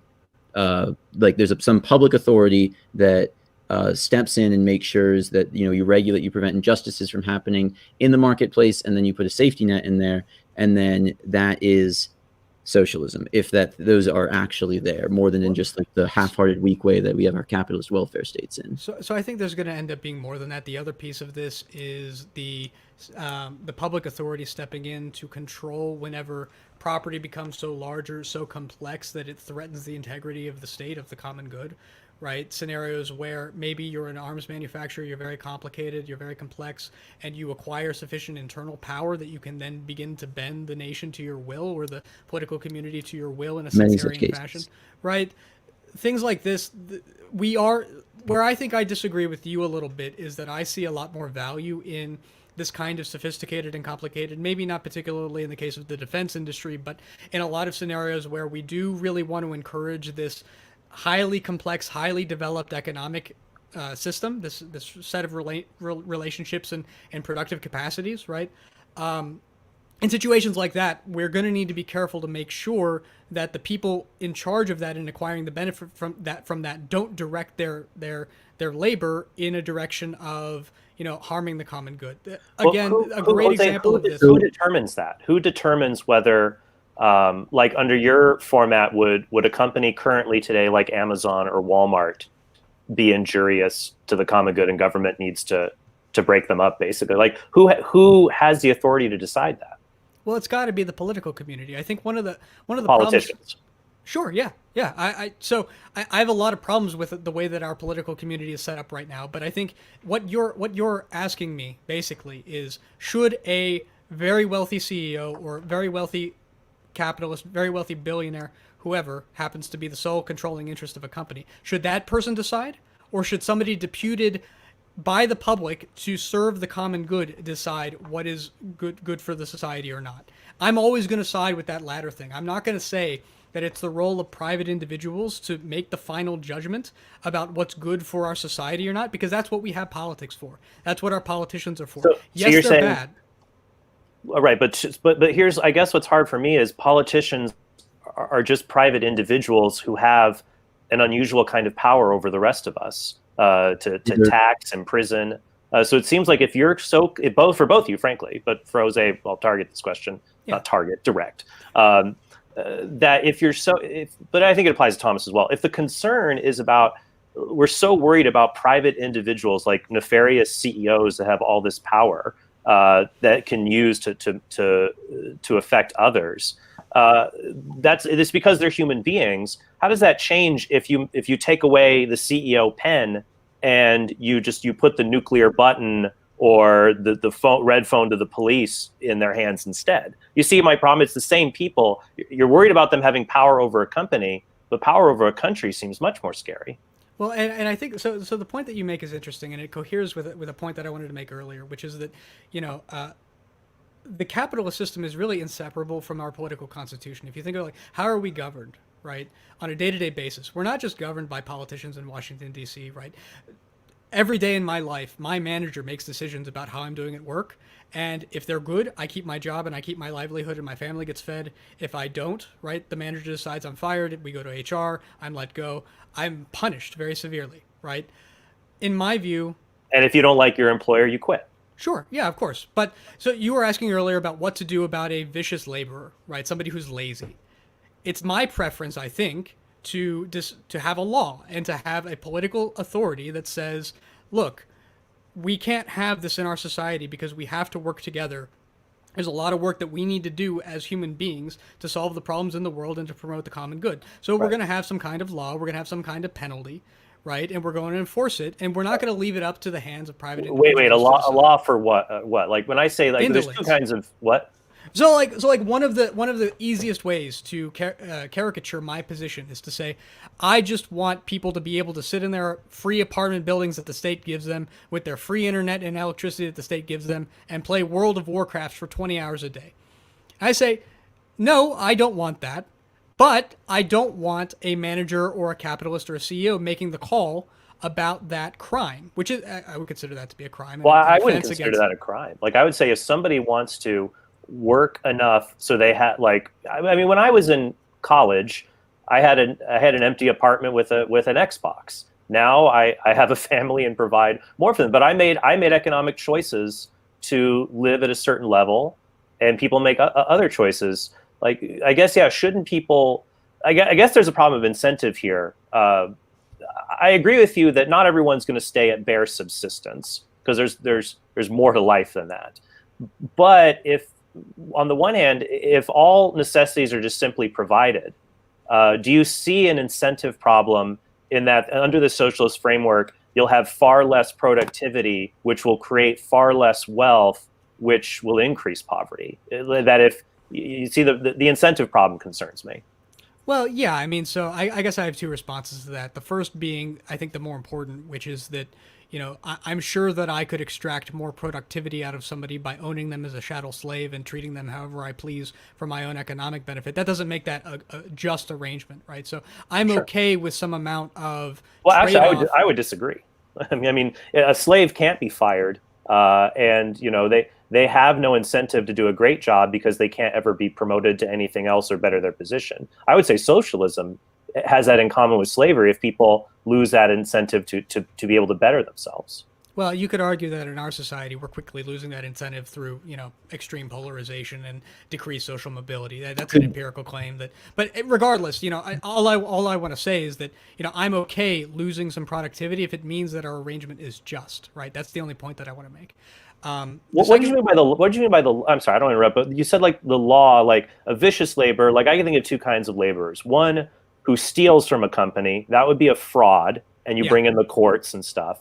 But the other is just a lazy worker who has a bad attitude. It's like on The Office, Michael Scott's nephew, who he doesn't commit any crimes, but he's just terrible, and everyone pleads with Michael to let him go. It seems like, I mean, obviously employers should have the freedom to be able to do that. No, my issue is that I see this as a political problem and not an economic problem, right? If you're not able to summon to yourself individually the will and the desire to contribute to the good of society, I think we should have a problem with that, and I would rather enforce that problem through political mechanisms rather than through ungovernable private economic mechanisms, right? I think one of the things that capitalists like So about somebody capitalism, so by political mechanisms, you mean instead of a boss pressuring me, somebody that comes to my door with a badge and a gun. Yes, although I would have a significantly reformed policing in the United States. That's it. My preference is that it's an agent of the political community rather than an unaccountable economic superior, right? That's my problem, is that we've deputed this policing power to economic individuals, right? Economic actors, in a way that I think is counterproductive. I have one more question, but I want to give it over to Thomas. I don't want to hog too much time. Unless you have any. You mind if I go now? Yes, go ahead. Alrighty. So I kind of want to go back to what you were talking about earlier, Jose, about the binary of socialism and capitalism and such. And it seems I don't find the line of argument. I think that at the end of the day, you're going to have, like, I think even Trent, if you're arguing for the Nordic model, the state has a huge role in how things function there, right? And Jose, you're saying that there should be an element of markets, right? I think we ought all have to agree, based on Catholic social teaching, that there is a role for the state to be involved for the sake of the common good, for the public authority to regulate things. I think that one of the critiques I would say is, when we're talking about businesses and enterprises and such, Trent, you often seem to be worried about, and I promise this is related to Jose over here, a business or something getting shut down, by a state representative and stuff.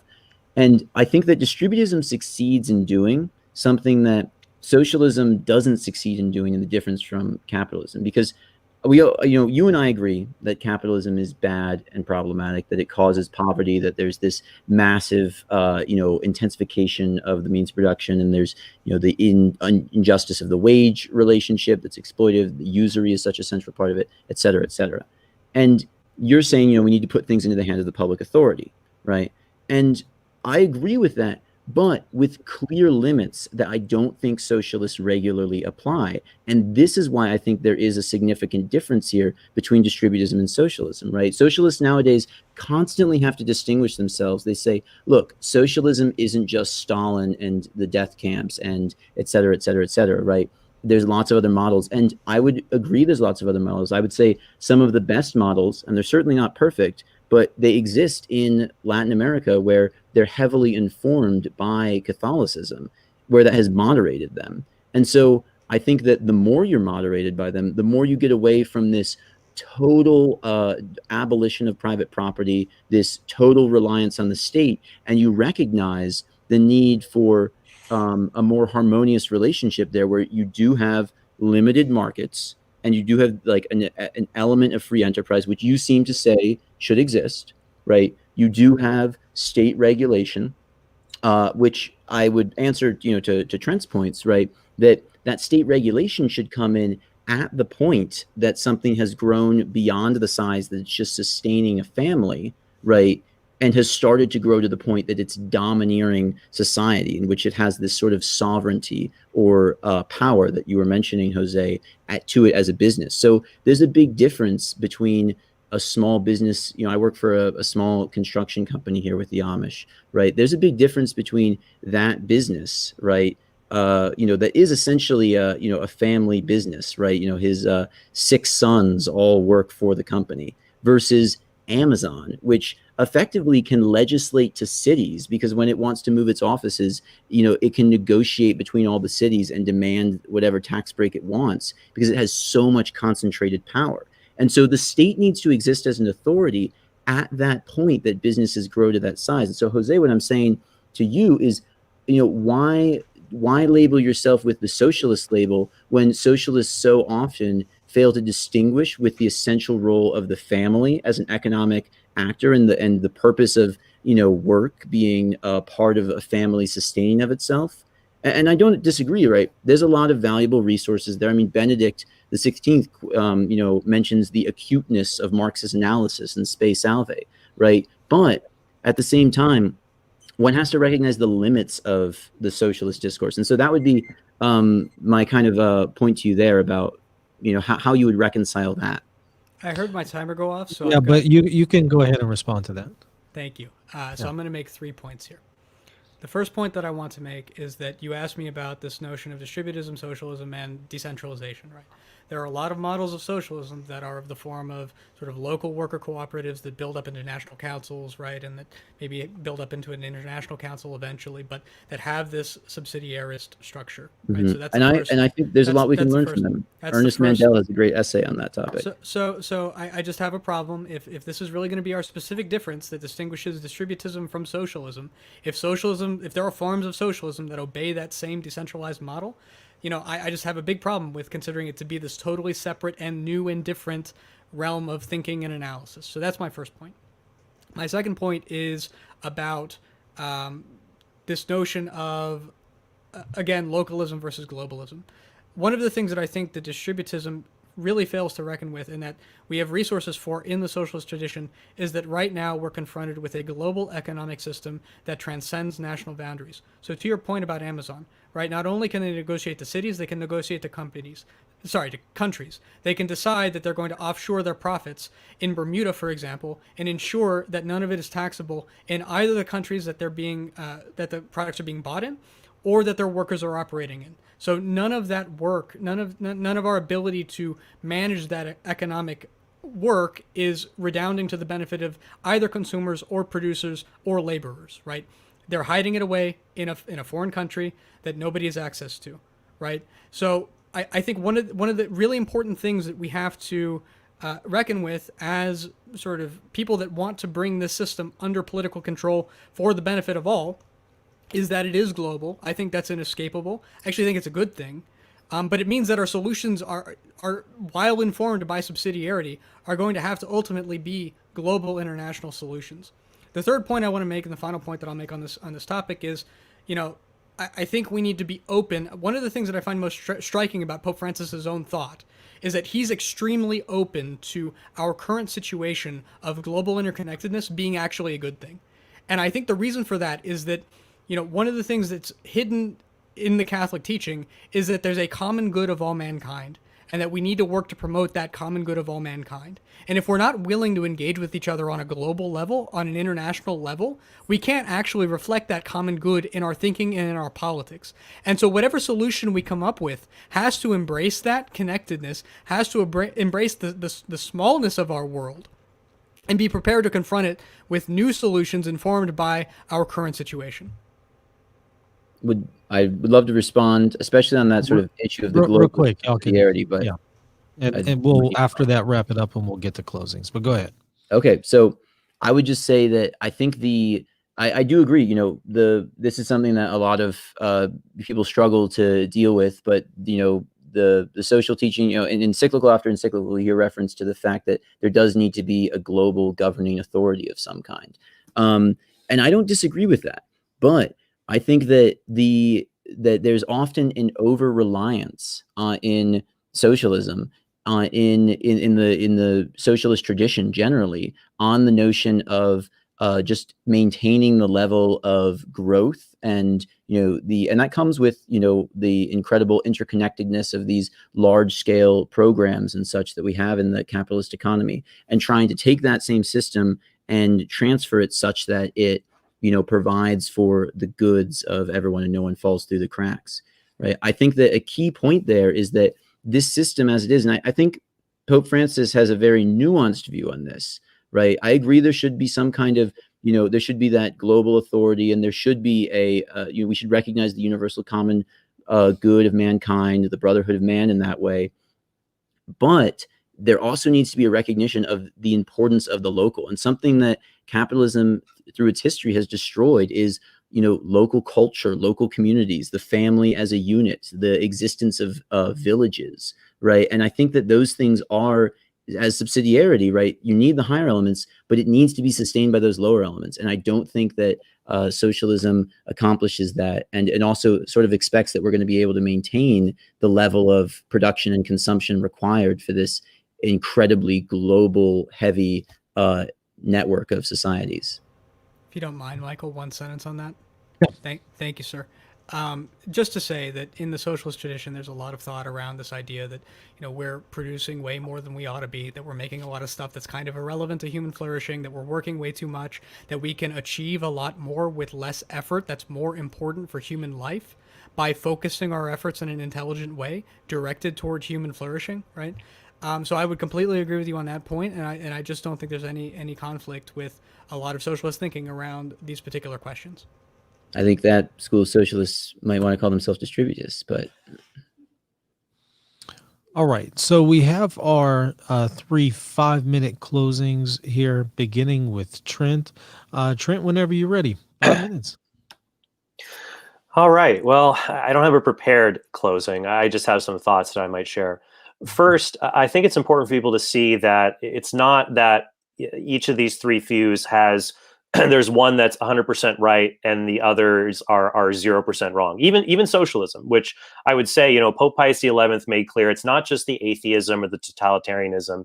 He said religious socialism, Christian socialism are contradictory terms. Now, someone like Jose might redefine socialism enough so the state doesn't have this complete control over private property that the popes have condemned in the past. But there's elements in socialism which Pius XI even says are true, but don't have to be conceded to socialism qua socialism. The same with distributism. I would agree with Thomas that, it's hard that I don't know my neighbors as well as I should. There's things in capitalism to maybe help that, though there are toxic vices within them. You have the app Nextdoor. It's a great way to see if a neighbor's in need, but then people can get really obnoxious on there. There's always the trade-offs. But what I would encourage people to take from our conversation is this. In defending capitalism, I'm not saying that this is the tool to make the world better. That's grace. That's Jesus Christ. All I'm saying is what economic system provides the best opportunity for grace to build upon, and what economic systems do not. And so I would say, look, we have to take these principles and compare them to real world things. I think both Thomas and Jose kind of had to admit they don't have a macroscopic national example of their systems, which really doesn't bode well for that. So if you compare like Nordic economies or even the United States right now, where would you rather live? The United States with its crony capitalism, or Venezuela with socialism that people prior to Venezuela's economic collapse in 2013-14, people like Noam Chomsky and others were calling true socialism? Would you like to live there where infant mortality has doubled? They tried so hard to give people free food at the supermarkets, free water, free electricity. And now people can only get water and electricity at one time in the crisis, once a week, once a month. And it's awful. It's led one of the largest mass migrations in Latin America. You might say, well, why can't I have distributism? Well, there is a real world analog to distributism. It would be the agrarian peasant life that people led in Europe prior to the Industrial Revolution. And it was just terrible. There were high infant mortality rates, high poverty. You had families, not just families, but like 10 or 12 unrelated people living together in ramshackle huts, journeymen walking along the road begging because they couldn't access work because of guilds that locked them out of work to keep prices artificially high. That's why people fled to urban areas for work, because they were dying so much in rural and peasant areas. And the fact that population has boomed since the Industrial Revolution is evidence of that fact. So when it comes to the role of business in that regard, I would just quote Pope Francis in Laudato Si. He says, "Business is a noble vocation directed to producing wealth and improving the world. It can be a fruitful source of prosperity for the area in which it operates, especially if it sees the creation of jobs as an essential part of its service to the common good." So I agree with Thomas and Jose. I want people to be able to work and to provide for themselves. I want people to be able to afford the basic necessities of life. We all agree on that. Where we disagree is on how to accomplish that. I believe, and the empirical and historical data has verified, that when you allow people to freely associate with one another, create industry, and reinvest capital, they create wealth and create jobs and drive down the price of goods and services to allow people to do that. And you can see that in countries like Hong Kong, South Korea, Taiwan, even China, when they've opened up from communism to more of a market-based economy. But when you see in other areas that by trying to declare it by fiat through government, I think that's what Thomas and Jose really do have in common. Their solutions, they say, well, my solution would work if the world was just different. And it's unfortunate the world isn't different. We can only work with what we have. Capitalism isn't perfect, but it works with what we have. And their solution is, since people are not different, we have to use these overarching government solutions to prevent companies from getting too big that create the jobs that create wealth. And as I said before, why I'm scared of that is that we've seen this in the pandemic. The lowliest bureaucrat can with a stroke of a pen, take away my livelihood, take away my rights, and send a man with a gun and a badge to a door to do that. But a businessman cannot force me to buy things unless I freely enter an arrangement. When we spread that freedom to associate, I think that indirectly makes the world better and can boast the common good and give an opportunity to spread grace and the message of the gospel as widely as possible. Excellent. Thank you for that. Now, Thomas, you're up next. 5 minutes whenever you're ready. Alrighty, thank you. So first, I just want to say that for those interested in distributism, something that becomes the first step for anyone is to shake off all of the, frankly, propaganda and misinformation around capitalism. Trent, you and I weren't able to go back or forth about some of these claims, but I think many of the claims that capitalism makes about the prosperity, about the goodness that is provided, are simply false. And when we look more at them, we find that. A lot of them are produced by folks like Steven Pinker, who has a litany of praises for capitalism and roots himself very firmly as an Enlightenment thinker. Is on the payroll of Bill Gates, a friend of Epstein for that matter. We also have people like Acton Institute. There's a particular Catholic brand of promoting Catholic capitalism, and it's rife with the same kind of misinformation. And I think one of the biggest things is quotes out of encyclicals that don't line up with the facts. You just quoted Pope Francis about business being a noble vocation. You'll find in that exact same thing, there's a line there that says that what we need is small scale agriculture. He says this is the exact same paragraph you just quoted. He says, quote, "Civil authorities have the right and duty to adopt clear and firm measures in support of small producers and differentiated production," right? So, you have to understand the context of when the popes are talking about the value of business, about the value of enterprise, they're talking about it in that kind of scale. So my overall sort of thesis here is that we should be rooted as Catholics in the tradition of the faith. The church fathers give us very clear recommendations. I'd really recommend St. Basil's collection of sermons on social justice. St. Thomas Aquinas gives us excellent things. On Tradistae, we have a resource that lays out a bunch of places in the Summa Theologiae that he talks about economics. You'll also find other resources through, of other distributist writers, Chesterton, Bullock, and since then there's been very many distributist writers that one can go to. I would say that as Catholics, we have a firm foundation. We have a rock on which to rest, and we should build on that. I'd also like to bring up the point that was mentioned about the medieval peasant, right? And this is something that Jose, I think, would also critique a distributist on.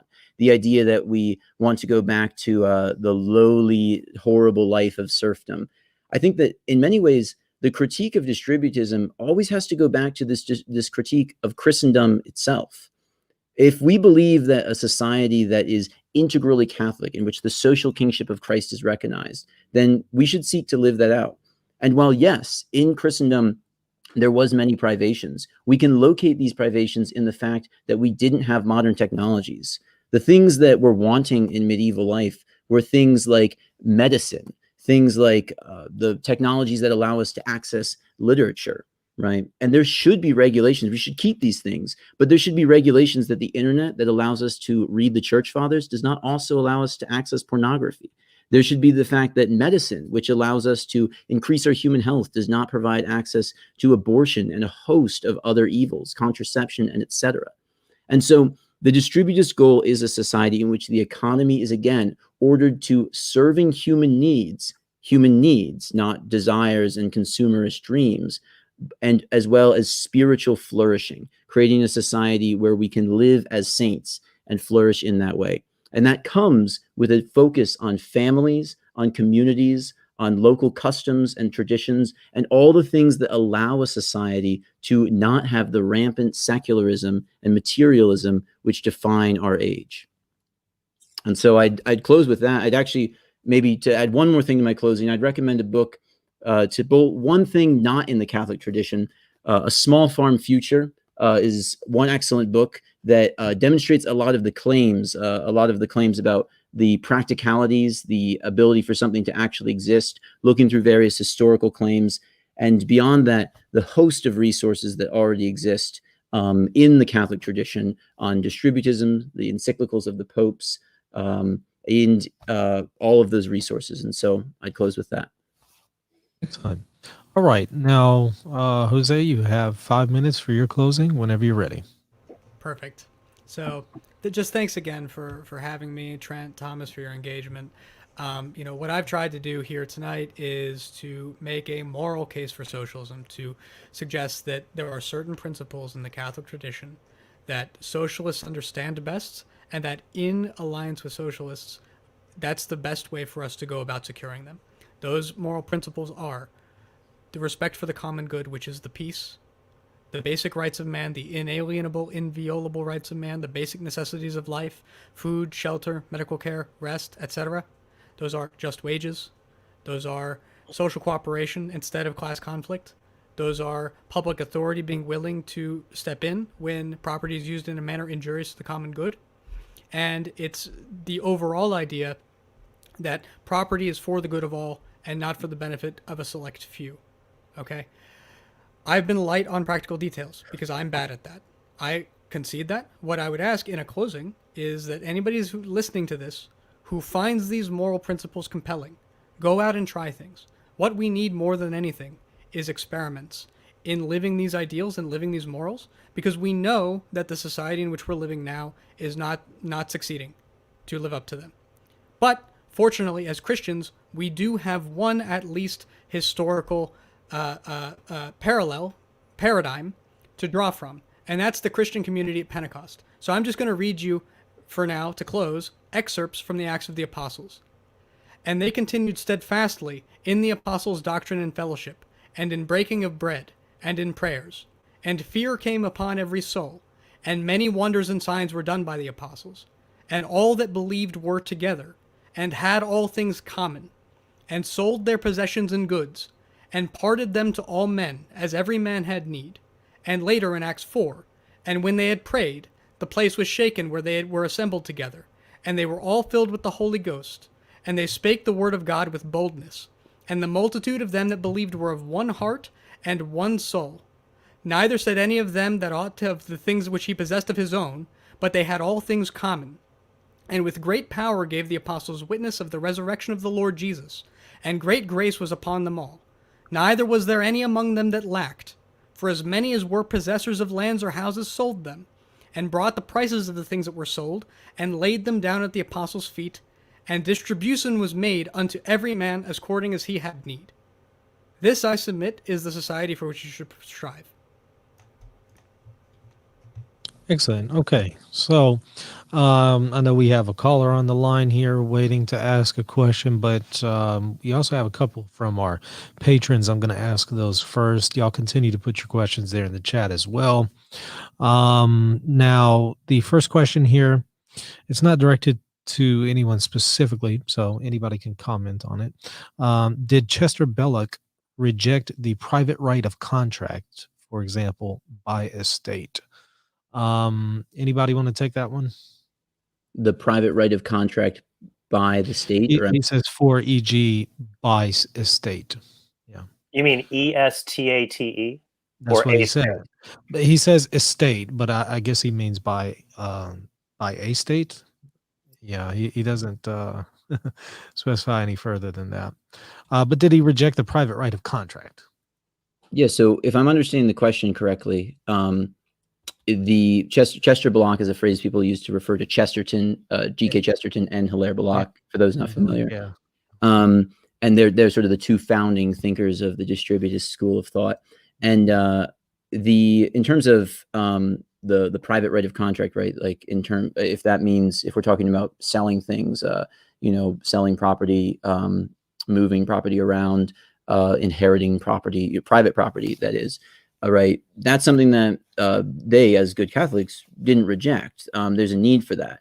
And the thing that they rejected, right, is they famously, Chesterton would say, that he supports private property in the way that he supports the institution of marriage, right? In that, in marriage, everyone has their own wives, and that if it were to be that one person collects all the private property in their hands, it would be like if he collected everyone's wives in his own harem.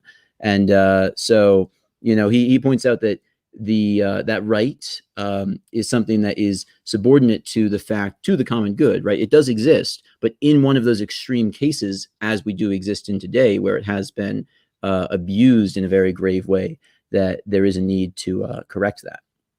I guess I would add on to that example about the wives and Belloc and Chesterton. Like you can compare romantic markets to commercial markets. I know one of Thomas's critiques has been in free markets, you get pornography, you get all these other kind of bad things. And I would agree in free romantic markets where people can freely seek out others for marriage, you can get not great marriages, you can get fornication, lots of bad things. But I would think that trying to solve that by having the state plan things like marriages or trying to overly plan the market in that way would create greater evils. And that would be the parallel to the case that I've been making. So on the topic of marriage, I think that is actually an instructive example, because the goal here is not something where, as a distributist, the goal is not something where the state plans everything, but rather where there are these regulations which prevent abuses. And so something, obviously, a society unlike ours, where the state upholds, that marriage is between a man and a woman, that, sure. Marriage, that divorce is but not. But sometimes the state recognizes that the law can create greater evils. Even like you were berating the capitalist age where pornography is legal. In Thomas Aquinas's time, he argued for the legality of prostitution to prevent greater evils. He argued for the fact that it would be greater evils if it were outlawed right. all of a sudden. But he points out that in general, the purpose, and he points out the sort of integralist take that liberals and the founders of capitalism would deny, that the purpose of law is to lead people to virtue gradually, of course. And so, yes, there is truth to the fact that, there are problems that can arise from trying to legislate morality too strictly, right? And not, especially one, subsidiarity is a big part of that, right? But it's also important that legislating morality is part of the Thomistic view of the law. I would agree.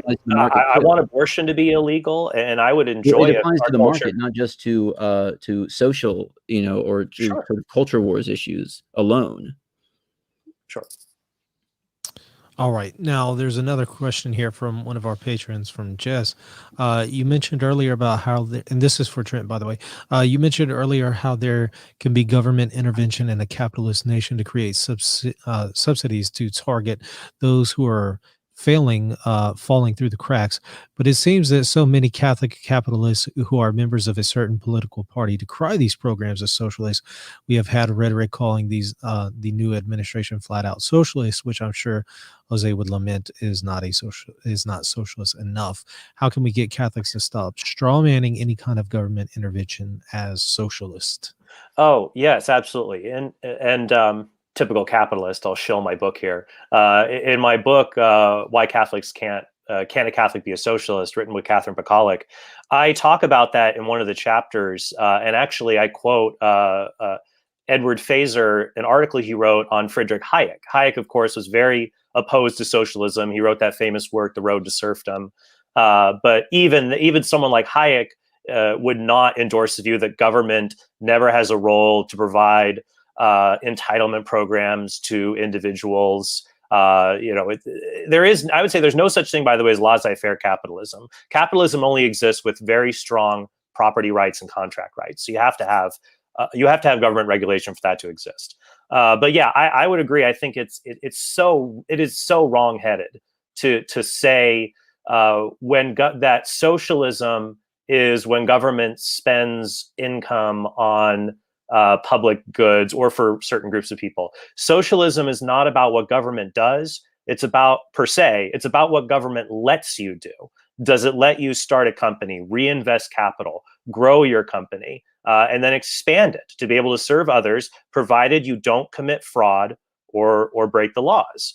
And socialism, but with both socialism and distributism, end up saying, well, you can have that a little, but once it gets past a certain size, which is pretty small, the state's got to step in and nip it in the bud. And that's just what that to me is socialism, whatever you want to call it. But yeah, it's stupid when people say things like food stamps or Social Security. Nationalizing the grocery stores, what they did in Venezuela, that was socialism. We saw how that turned out.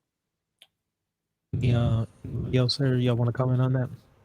Perhaps on the note about, the assumption that you're making here is that as a business grows, all it wants to do is help people and create jobs for people and be of service to society. I want to make profit. And that's, yeah. So the profit motive being central to businesses, the point of distributism is, yes, you should have the freedom to do those sorts of things, to say work, the land or whatever business, to, have that grow, to have that inherited to your family, to be able to supply for your needs. But as you get to the point that it's going to be something that begins to affect other people and put economic power over people. So if I'm two brothers in 1950s Kansas who they have $600 in a pizza oven, and they had a sign with only 8 letters on it, so they could spell out Pizza Hut, and it went off the rails. People loved it. They didn't have dine-in pizza in Kansas in the 50s. And it does so well, they open up another restaurant and another. And then somebody else says, you guys are doing great. Can I pay you to call it Pizza Hut? It sounds like you think they're on the road towards perdition. I just don't see what's wrong with that as they're growing, that they're making profit, but they're serving people. People have jobs and they get delicious pizza. So for every person who works for Pizza Hut, right, and is trying to sustain families not being paid a just wage, that is, as Pope Leo XIII calls it, an act of force and injustice.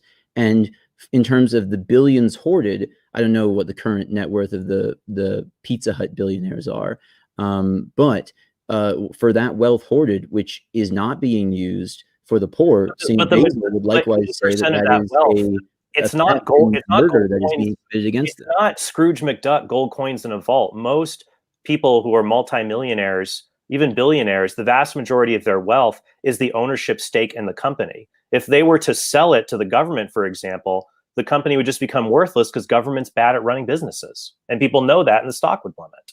So if they were to sell it to that's again, one of the sort of capitalist myths, I would say, is that the wealth of these companies is just locked into the stock market, unable to be accessed. There's many ways to devolve these massive companies in terms of providing employee ownerships. ESOPs, employee stock ownership plans, are one short-term solution to doing that. Obviously, raising wages and stop siphoning them away into profits. People are free. I guess where we disagree is people are free to create those kinds of companies under capitalism. You just want to make them do it. Let me. Jose said you wanted to get something in mind. Go ahead. And simply though to that, you're saying, yes, people are free to exploit people under capitalism, not exploit people under capitalism. They generally choose to exploit them. And yes, I want to make people not be exploited by mandating just wages and other mechanisms to make sure that doesn't happen. That doesn't seem problematic. You want to force people to own companies, even if they don't want the risk that's involved in ownership. Say that again, sorry. You want to force people to be co-owners in companies, even if they don't want the risks and responsibilities associated with ownership. If someone wanted to, so a stock ownership plan, an employee stock ownership plan, is something where you get to share in the profits of the company. You're not required to, and certainly you would maybe get voting on things like, in a good sort of system of how that's done. You would get some voting in who's on the board of directors or CEO and everything. The main goal here, though, is, yes, ownership, and workers, who don't want to be owners and such in general is not the natural sort of state of things of how we're, supposed to relate. Like, we should have an investment in our work, and we shouldn't be alienated to the degree that, yeah, I'm just doing this for a wage, I have no other interest in it. That's not a healthy working relationship. And the goal should be that we do have a real relationship, and we've overcome the conflict that currently exists through the exploitation of the profit motive between workers and owners of capital. There should be a harmonious relationship there that, we want a society that's devoted to Jesus Christ. We want his love to reign in society. And so there should not be a relationship of exclusively, I pay you as low as I can, and I try to get as high as wage as I can and have no other involvement there. That's not a well-ordered economic relationship. Go ahead, Jose. I could debate, but I'm not going to take up more time. Go ahead, Jose. Yeah, no, I think I wanted to make an analogous point, but at the level of society, right? So you bring up state intervention in capitalist societies. I think one of the more interesting, features of how that plays out over time is that there are occasions in social history, in our history, in the history of the European economies, where there will be a relatively high degree of labor organization and negotiating power, and a relatively low level of capitalist negotiating power. And in those scenarios, we'll have these significant rollouts of welfare programs, social programs, minimum wage laws, regulations, etc. Right? Most notably, immediately after the Second World War. What happens afterward is that the capitalists organize as a class, understanding themselves as such, to undermine those benefits over time, those regulations, to have them repealed and so on. And so I do think there's a real tension between your idea that, some of this is intrinsic to capitalism, that we can concede these social programs, and the lived history under capitalist societies, where we do make these concessions at specific points in time, but we later do a lot of work to unmake them and to deny them to people in future generations. Okay, yeah, and I guess my only response to that would be I reject the idea that the rich or like the upper class has some kind of exclusive control over the political system. I am against crony capitalism, and when they're able to get government to prop up businesses that don't serve the common good because their source of income is basically tax dollars that they can take from you again, and you have no choice in the matter. But there was a study by Enns and Bashir, B-A-S-H-I-R, that studied bills, ballot propositions that were favored by the upper class, the middle class, and the lower class. And they said that the upper and the middle class, when they disagreed with one another, the upper class and middle class each won about 50% of the time when it comes to their particular bill passing. And we have seen this. Question is that the Princeton study that came out? It was like 2010 or something like that. Is that sound correct? I don't recall who they were with. Because if it's that, I recall reading it, and they kind of modeled off of, and perhaps it's a different study that disagrees, but modeled off of what it would look like if corporations. It was a 2014 study. What's that? It was a 2014 study. Okay. I recall. I don't know if this is the same one. It might be.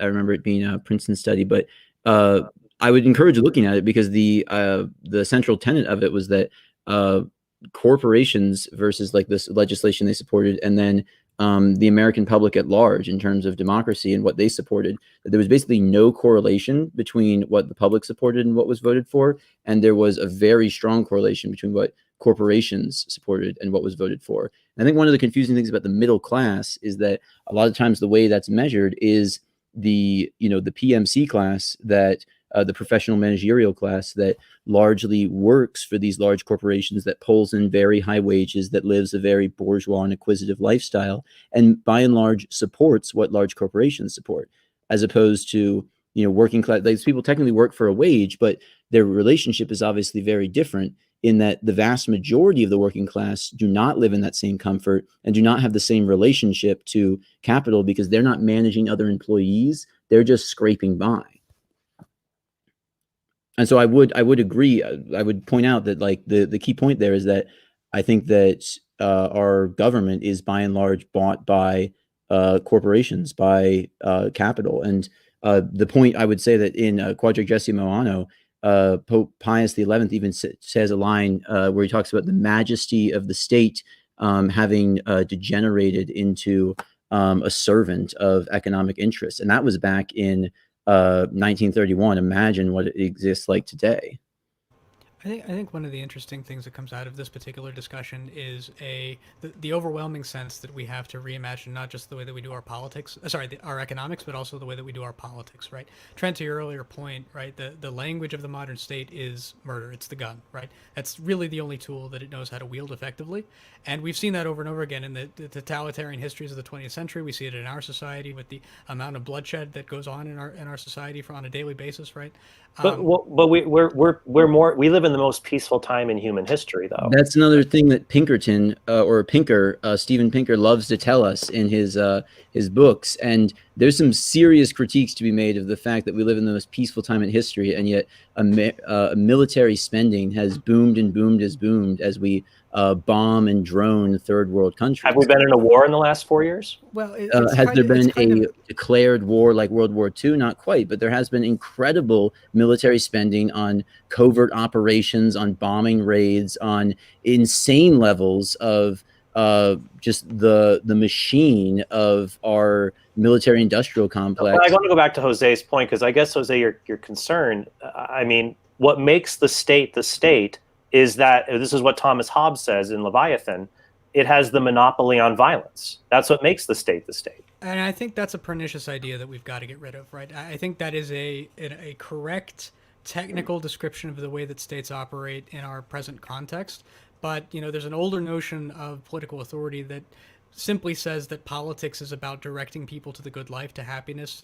It's what we do together to engender the peace, right? And I really think we have to recover that, because, it may be in terms of wars, I have my own opinions about that, but Trent, Thomas, Michael, none of us can deny that there are thousands of people murdered in the United States every single day through the sin of abortion, right? And so to characterize what's going on right now, and that's to say nothing of what's going on with the coronavirus, right? But to characterize what's going on right now as the most peaceful period in human history, I can't believe in that, given the amount of killing that's going on. No, but even in ancient Rome, for example, you might not have an abortion, but there was a high percentage of infants that were simply exposed. Ancient Rome was an evil empire. And there's always going to be times where we're faced with evil, but in certain areas, like I think it's just very clear when it comes to peace and prosperity. The fact that my wife, for example, did a mission trip in Honduras. Okay, and it's a terrifying experience to be in a place where you don't have a reliable police presence. Where there was a guy who broke into the village and assaulted people, and the cops came up. 2 police officers came, beat him up, and they left because there was no reliable infrastructure for law and order to be administered. Capitalist societies rely on that principle. Now, I agree with you. There's a lot of police reform we need to do. We need to get rid of qualified immunity for police officers. There's many things there that I am concerned about. But what ultimately, when it comes down to is, in order to have a state, you have to have that overarching authority that gives not, if they don't have the threat of force, all they can give you are suggestions, not commands. No, that's if I could just recommend 2 points for people. I feel like a lot of the debate around this is about the empirical and historical claims that we make. I'd encourage people to look into Hillary Clinton's involvement with the Honduran coup and America's historic involvement in that country to get a better sense of why their country fails to provide prosperity and rule of law. And on the topic of Thomas Hobbes and the political foundations, Andrew Willard Jones has a great book out called Before Church and State, and the guys at New Polity do a lot of great work on this topic in terms of the fact that Thomas Hobbes is one of the founders of what we call, or one of the key thinkers of what we call the liberal Enlightenment tradition, right? And he was censored in his age for the conclusions that he brought up, which were considered. But here, Thomas, I mean, ultimately, when you say that about he's an Enlightenment thinker, that's an Enlightenment thinker, that's just the genetic fallacy. Just because they held to a certain worldview doesn't mean a certain argument they make is incorrect. I think that we can point out that the Enlightenment has many things in it that are explicit. I mean, if we're citing them as authorities, the Enlightenment thinkers have many things that are foundational to their logic, and this is very much a part of where capitalism comes from, and that are anathematized, that are condemned. I mean, you look up the Syllabus of Errors, you look up many church documents and teachings. I think that entire tradition is very clearly condemned at its root by church teaching. I do apologize for derailing us along these lines. I think my point is just, Trent, I'm inclined to share a lot of the skepticism that you have with, state intervention, right?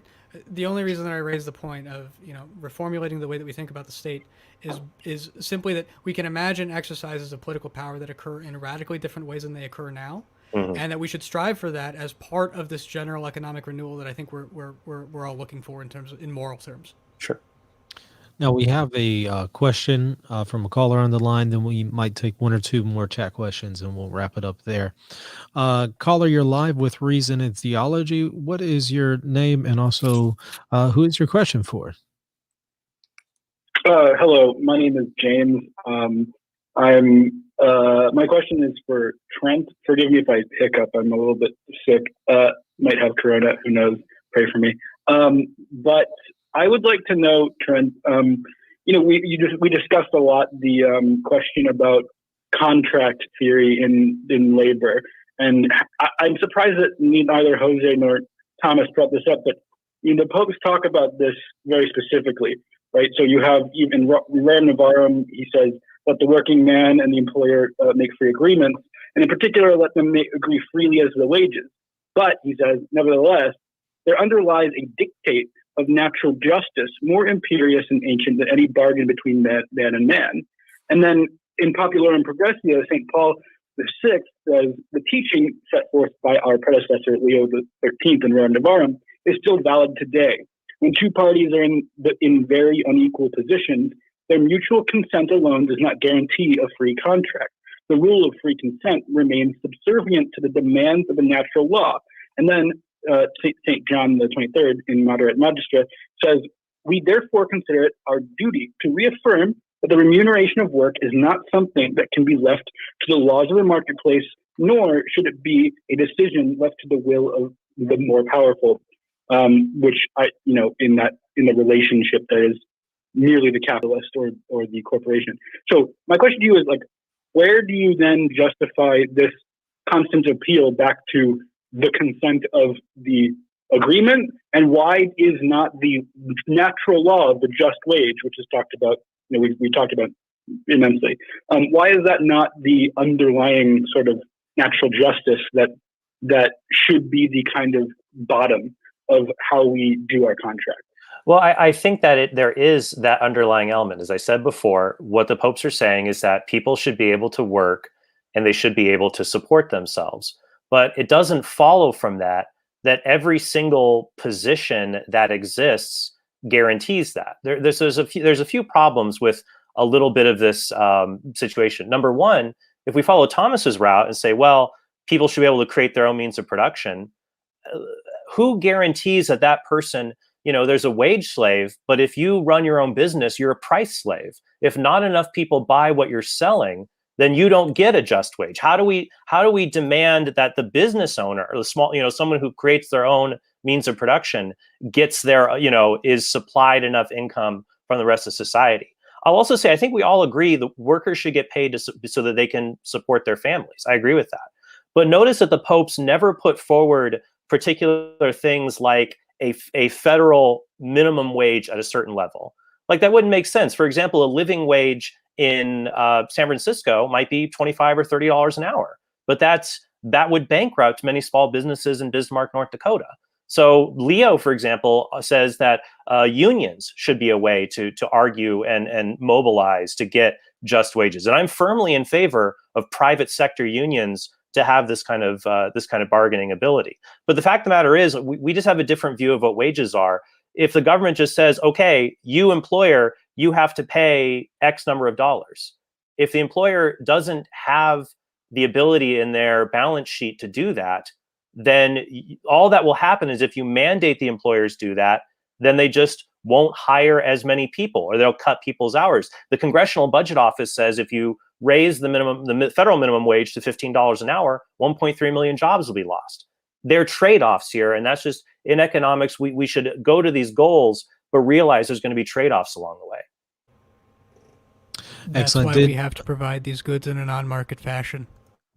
Well, then somebody has to create them, because here's the thing: if we don't provide them with free exchanges in the market, and we need the goods, and government provides them, you're one step away from government just mandating that we make them, which is scary. So we allow people to have the sorts of small distributed businesses that I quoted Pope Francis on. And Thomas, if they don't make enough money with that business, does the government pass a law saying that they have to be guaranteed an income from their business? I noticed something that you distinguish is, it seems to be like the difference between a failed business and a person who has a wage that they can't manage is conflated. If I have a small business and it's not doing super great, if I'm in a tight spot, I can sell. I have some capital and everything. I could sell it off. Like, business owners have some leeway that a worker, if I don't have a wage, if a check doesn't come in, and then I can't pay rent, I can't buy groceries, I can't do healthcare, that's very different than the situation of like, oh, my business is, I get it. A small business being successful is important, but we got to recognize that there's a certain preferential option for the poor that is Right. really central to Catholic social teaching that I don't feel is recognized here if we treat the success of a small business that's struggling, which is important. And keep in mind, a lot of the reason they're struggling anyways, if you eliminate usury, if you eliminate the massive corporations, you have a lot of leeway that you have in the forces that constrain small businesses that are a totally different society. I can't believe that the socialist is going to step in defense of small business owners briefly here, but I really think it's important to reckon with the fact that these like Maybe the condition that small business owners are in now is not the same as they were in Marx's time or 200 years ago, right? Typically, these are people who are over leveraged, who take out loans in order to finance their acquisition of certain productive capital, right? And they are managers of that debt on behalf of a bank who really owns everything, right? So most of those people are really what you were calling earlier PMC, right? Professional managerial units that are really constrained to make certain decisions based on the fact that they've taken out these loans, and they don't have a lot of free will in the matter of whether to keep the business running or whether to pay people just wages. And to me, that's not an argument in defense of that arrangement. It's an argument that arrangement should not exist, and we should seek to organize ourselves economically under different lines. All right, now there is a super chat here. Trent, would you come on RT to discuss evolution? Way off topic, but you're welcome to. Well, I mean, I think that would be fun. I do believe that life exists today because of the free choices organisms made over billions of years that have led to where we are today. But although I guess it wouldn't be strictly. Do I have a capitalist view of biological history? But I also believe that God has providentially ordered it. So maybe it is socialist. I don't know, but maybe it's distributist even. Maybe it is, but yeah, I would be happy to discuss that at a future. We'll have to see. So. Yeah. Go ahead, Thomas. I was just gonna say that the literal Saint Adam and Eve, not the metaphorical ones, I think were most likely distributists, especially in their agrarian relationship with the land and their lotting out of their descendants. Well, I guess that's not to derail us too far, but you're right. And when Jose quoted the Acts of the Apostles, sure, what you have in Acts is a communal relationship because 3,000 people converted, stayed in a city where it's not very easy to find work in a pre-modern society. But even with Acts, and Pope Benedict in Deus Caritas Est talks about this, that communal living eventually gave way once the church went past a certain size. Even in 2 Corinthians 9:6-7, Paul implores the Corinthians to donate to a famine relief effort in Judea, but he doesn't compel them. In fact, he says, you shouldn't be compelled. God loves a cheerful giver. This one is from Theodore. Does Jose agree with the idea that unions are now incorporated in the capitalist system and are part of the solution? So I think the answer is complicated. I think, so when I look for signs of hope in the future, one of the things that I'm going to be looking for is, the degree and quality of, is my cat? Anyway. The degree and quality of labor organization, whether in the United States or globally. So I do think that unions are essential, and something like unions are an essential part of, being able to secure these moral claims in economic terms that I've talked about today. Do I find today's unions up to that task? Not particularly, but I don't wish to be overly critical of them in an environment where so many wish them ill and would, completely undermine them and remove them from our society. So I want to say yes and no to that question. I had to ask this one because I'm a Star Trek nerd. So the question is from Joseph. He asks whether or not the Federation in Star Trek represents a just polity. Well, I too enjoy. Are you? At least I'm a next generation. I'm TNG all the way. Okay, I'm All the TNG. way. Well, Star Trek, and for me, I would agree with the point Thomas, and I think Jose made also, that capitalism is a tool.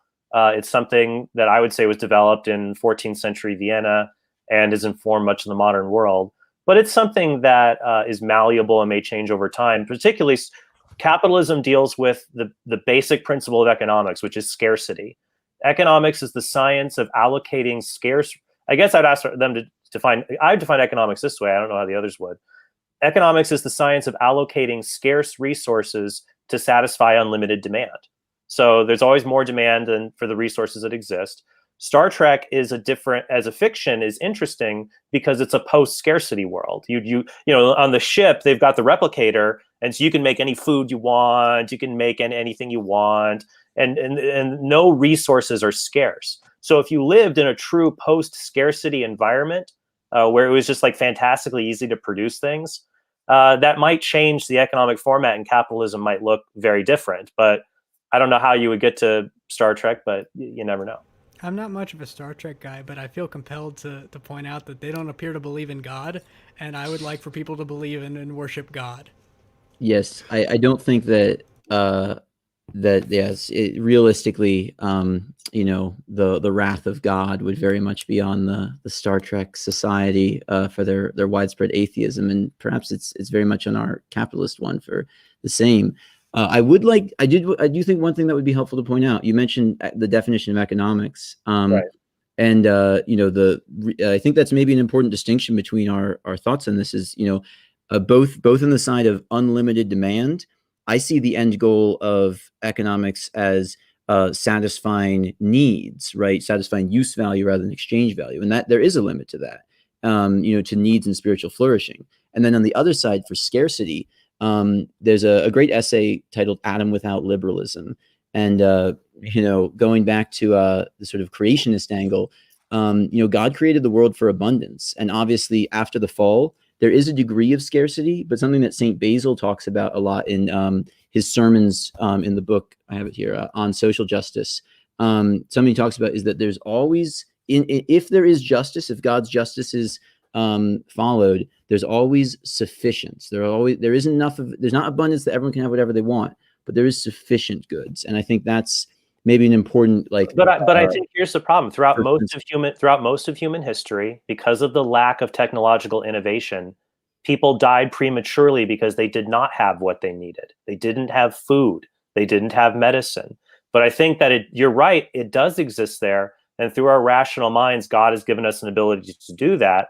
And capitalism spurs technological advancement because it gives people incentives to reinvest capital to create ever more technologically sophisticated devices to be able to fulfill these kinds of needs that we have. So I would probably point there to the way that the scientific revolution, you know, really doesn't begin with the Enlightenment, as is commonly said, but ultimately with the Middle Ages. You know, the fact that water mills existed for the Romans, and yet they simply didn't develop them because they had mass slave labor. Whereas Christians who did have a greater care and solicitude for the poor and the worker really took that technology and developed it on a massive scale. And, you know, I think that we can imagine a world where, you mentioned, you know, the capitalism developing in the 1400s, where that didn't happen, where there wasn't that corruption in the church that allowed usury to flourish, where the Protestant Reformation didn't pan out in the same way in justifying, you know, usury and the profit motive, and a world where we continue to advance technology without advancing the concentrations of wealth and capital. Like, there was great state expenditures. Well, if that's the case, why didn't it happen in the year 800 instead of, you know, why? It just seems to me like, oh, it would have happened eventually. It would seem like something would have to change for it to happen. Well, you know, why wasn't penicillin immediately invented during capitalism? Some of these things are, you know, through the providence of God that they've come to us. And so I think that there's not, like, I think that the one-to-one correlation between, like, the technologies that increase human flourishing and capitalism is not as tight-knit as people make it out to be. Well, I would say that once people are freed from subsistence living, They are able, because for me, I'm strongly opposed to just trying to get everyone back to an agrarian life, because life on a farm basically sucks. My friend Devin Rose has a wonderful book about how he attempted to create a homestead and it absolutely failed. And most people left farms over the course of human history for that very reason. So I would say that going down this particular path, that when people can not, when their life is not purely subsistence living, they have time for leisure, which allows them to better be able to contemplate God, to have spiritual fulfillment, and then also to invest their resources into scientific, artistic kinds of endeavors. By the way, I noticed that I haven't mentioned God as much as my other our other host guests here, but part of it is I don't see capitalism as the means to make people better. I think it's the means to help make the world better, given the way people are. But it's through the gospel we make people better, and we create an environment for that to happen. I would like to go ahead, Jose. Oh no, I think one of the things. So I would agree with you, Trent, on one point, which is that farming living is not always great, especially in places that aren't the United States of America, right? And one of the things that people want most in those communities, like rural. So like my family's from Costa Rica, right? So like rural farming communities in Costa Rica, one of the things that they want most is technology to come into their community to improve their processes, to improve their productivity, right? All of that, right? Which doesn't rely on the sort of local subsistence living that they're trying to move away from. Well, I have another point for Thomas, the other reason with technology, the reason technology developed, I was reading a book, actually, Little House on the Prairie, to my son. And they were talking about a scene where they were threshing the wheat, and this company came by with a mobile thresher device. And it did in one day what could have taken the family 3 weeks to do. And so what he said was, Ma, isn't this a great age in which we live? But what spurred that technological advancement was the fact that there was the division of labor that capitalism requires, that you had people who don't focus on just their own familial business. They can just focus on one specific task within a company. And I think that is very hard to achieve under a distributist setup.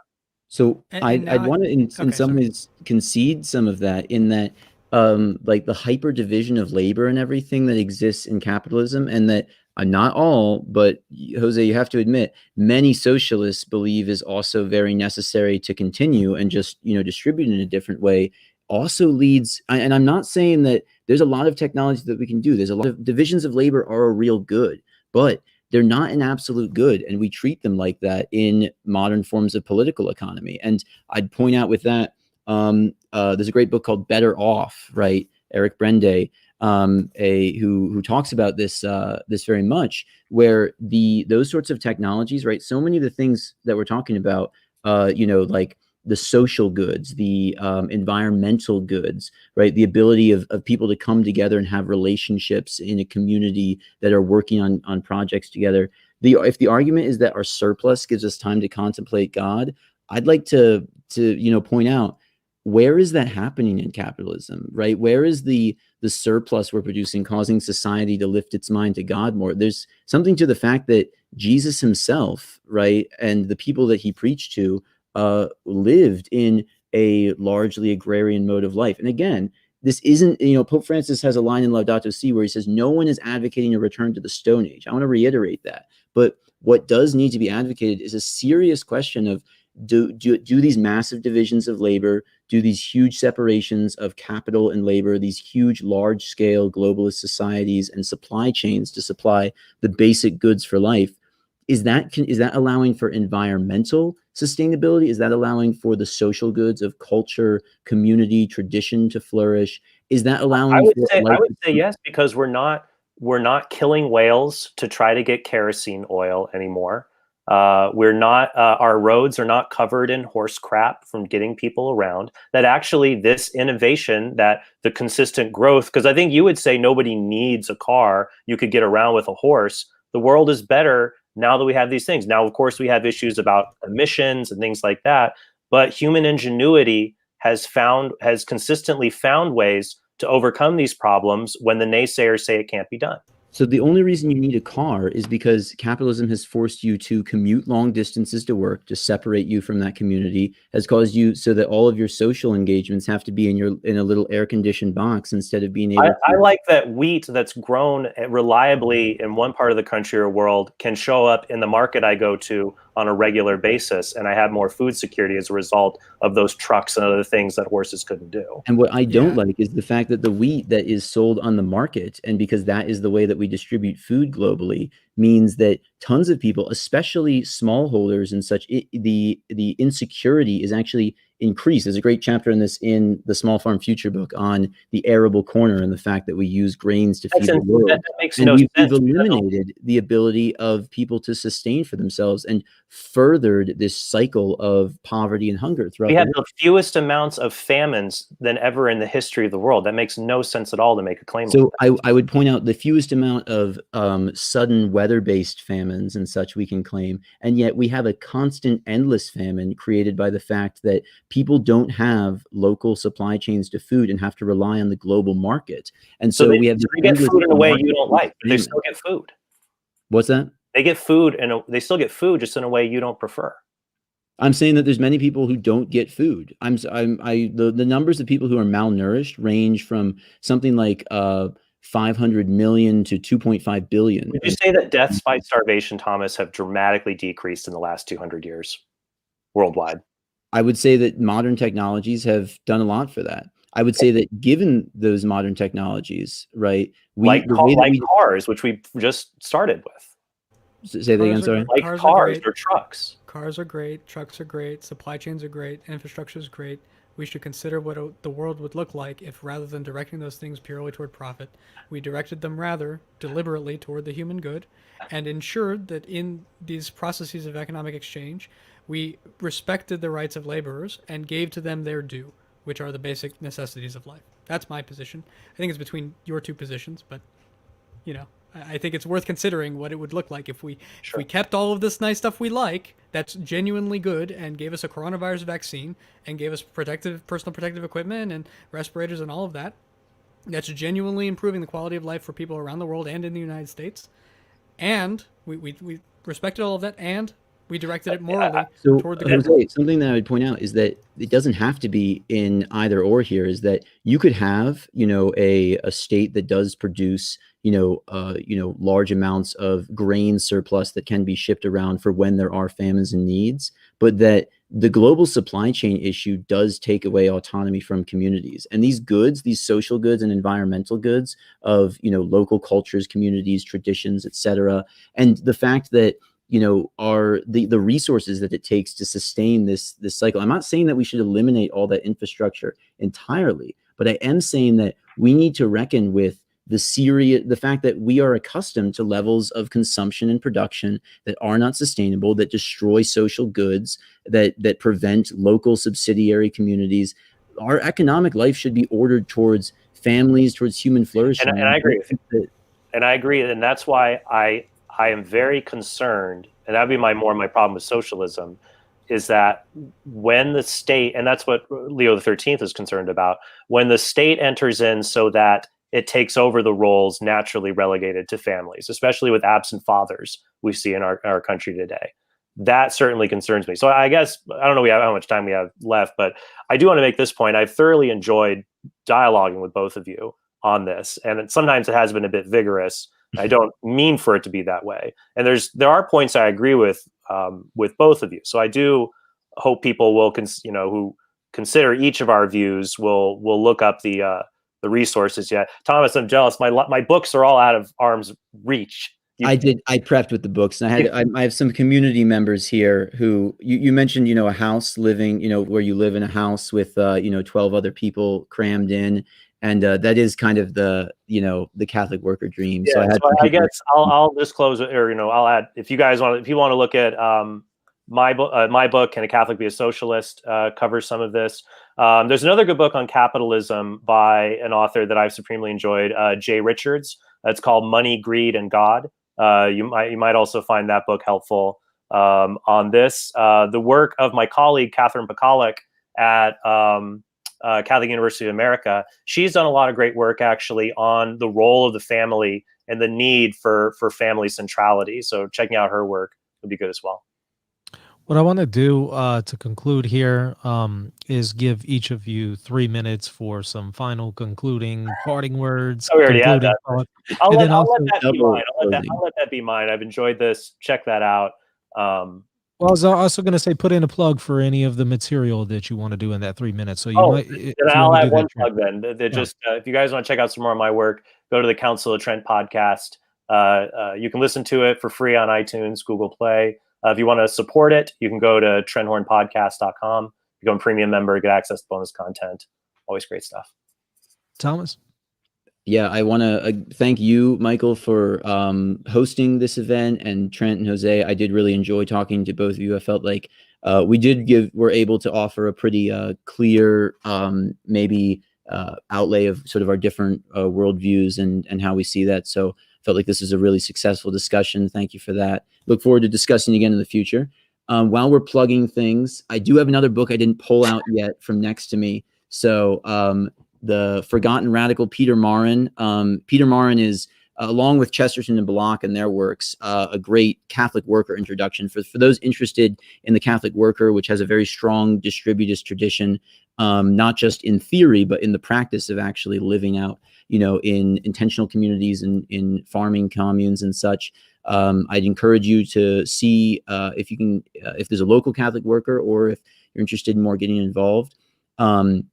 I also would like to plug Tradistae and such. That's the project that I have, and our goal is to promote Catholic social teaching. We have a website with various easy essays, simple content to try to just boil Catholic social teaching, encyclicals and such. We have some stuff on St. Thomas Aquinas, trying to boil it down into simple stuff, as well as a podcast. And you can listen to that, and we talk about integralism, distributism, Catholic social teaching, etc. And I think that's about all for me. Thank you both, and I enjoyed the opportunity, Michael. Yeah, thank you. Jose? Yeah, I mean, for my part, I don't have a whole lot to conclude with that I haven't already said. Thank you, Trent. Thank you, Thomas. Thank you, Michael. I appreciated the discussion. I hope this was edifying for whatever viewers there were tonight. As far as things to plug, I do have an extremely sporadic podcast that we record, the Go Oat and the Big Dog Show. You can catch it intermittently, almost never, but it is on all of the major podcasting platforms. We do have an episode about socialism where we go into this at a little bit greater detail.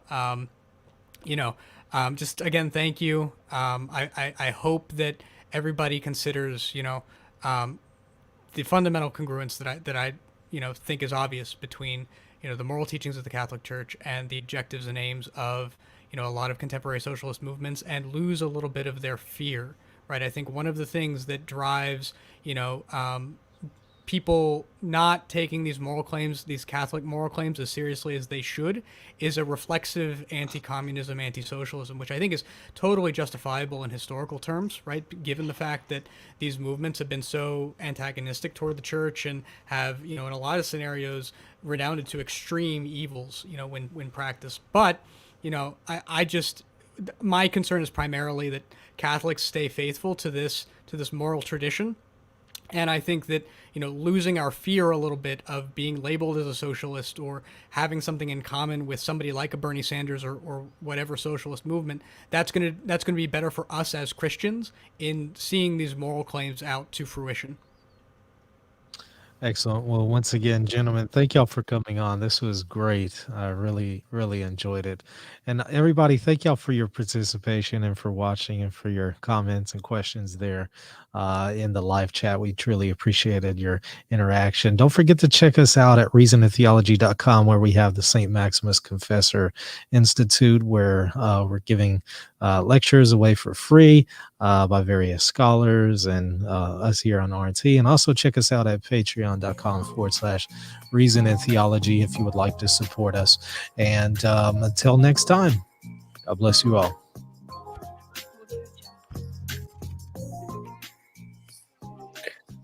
Good.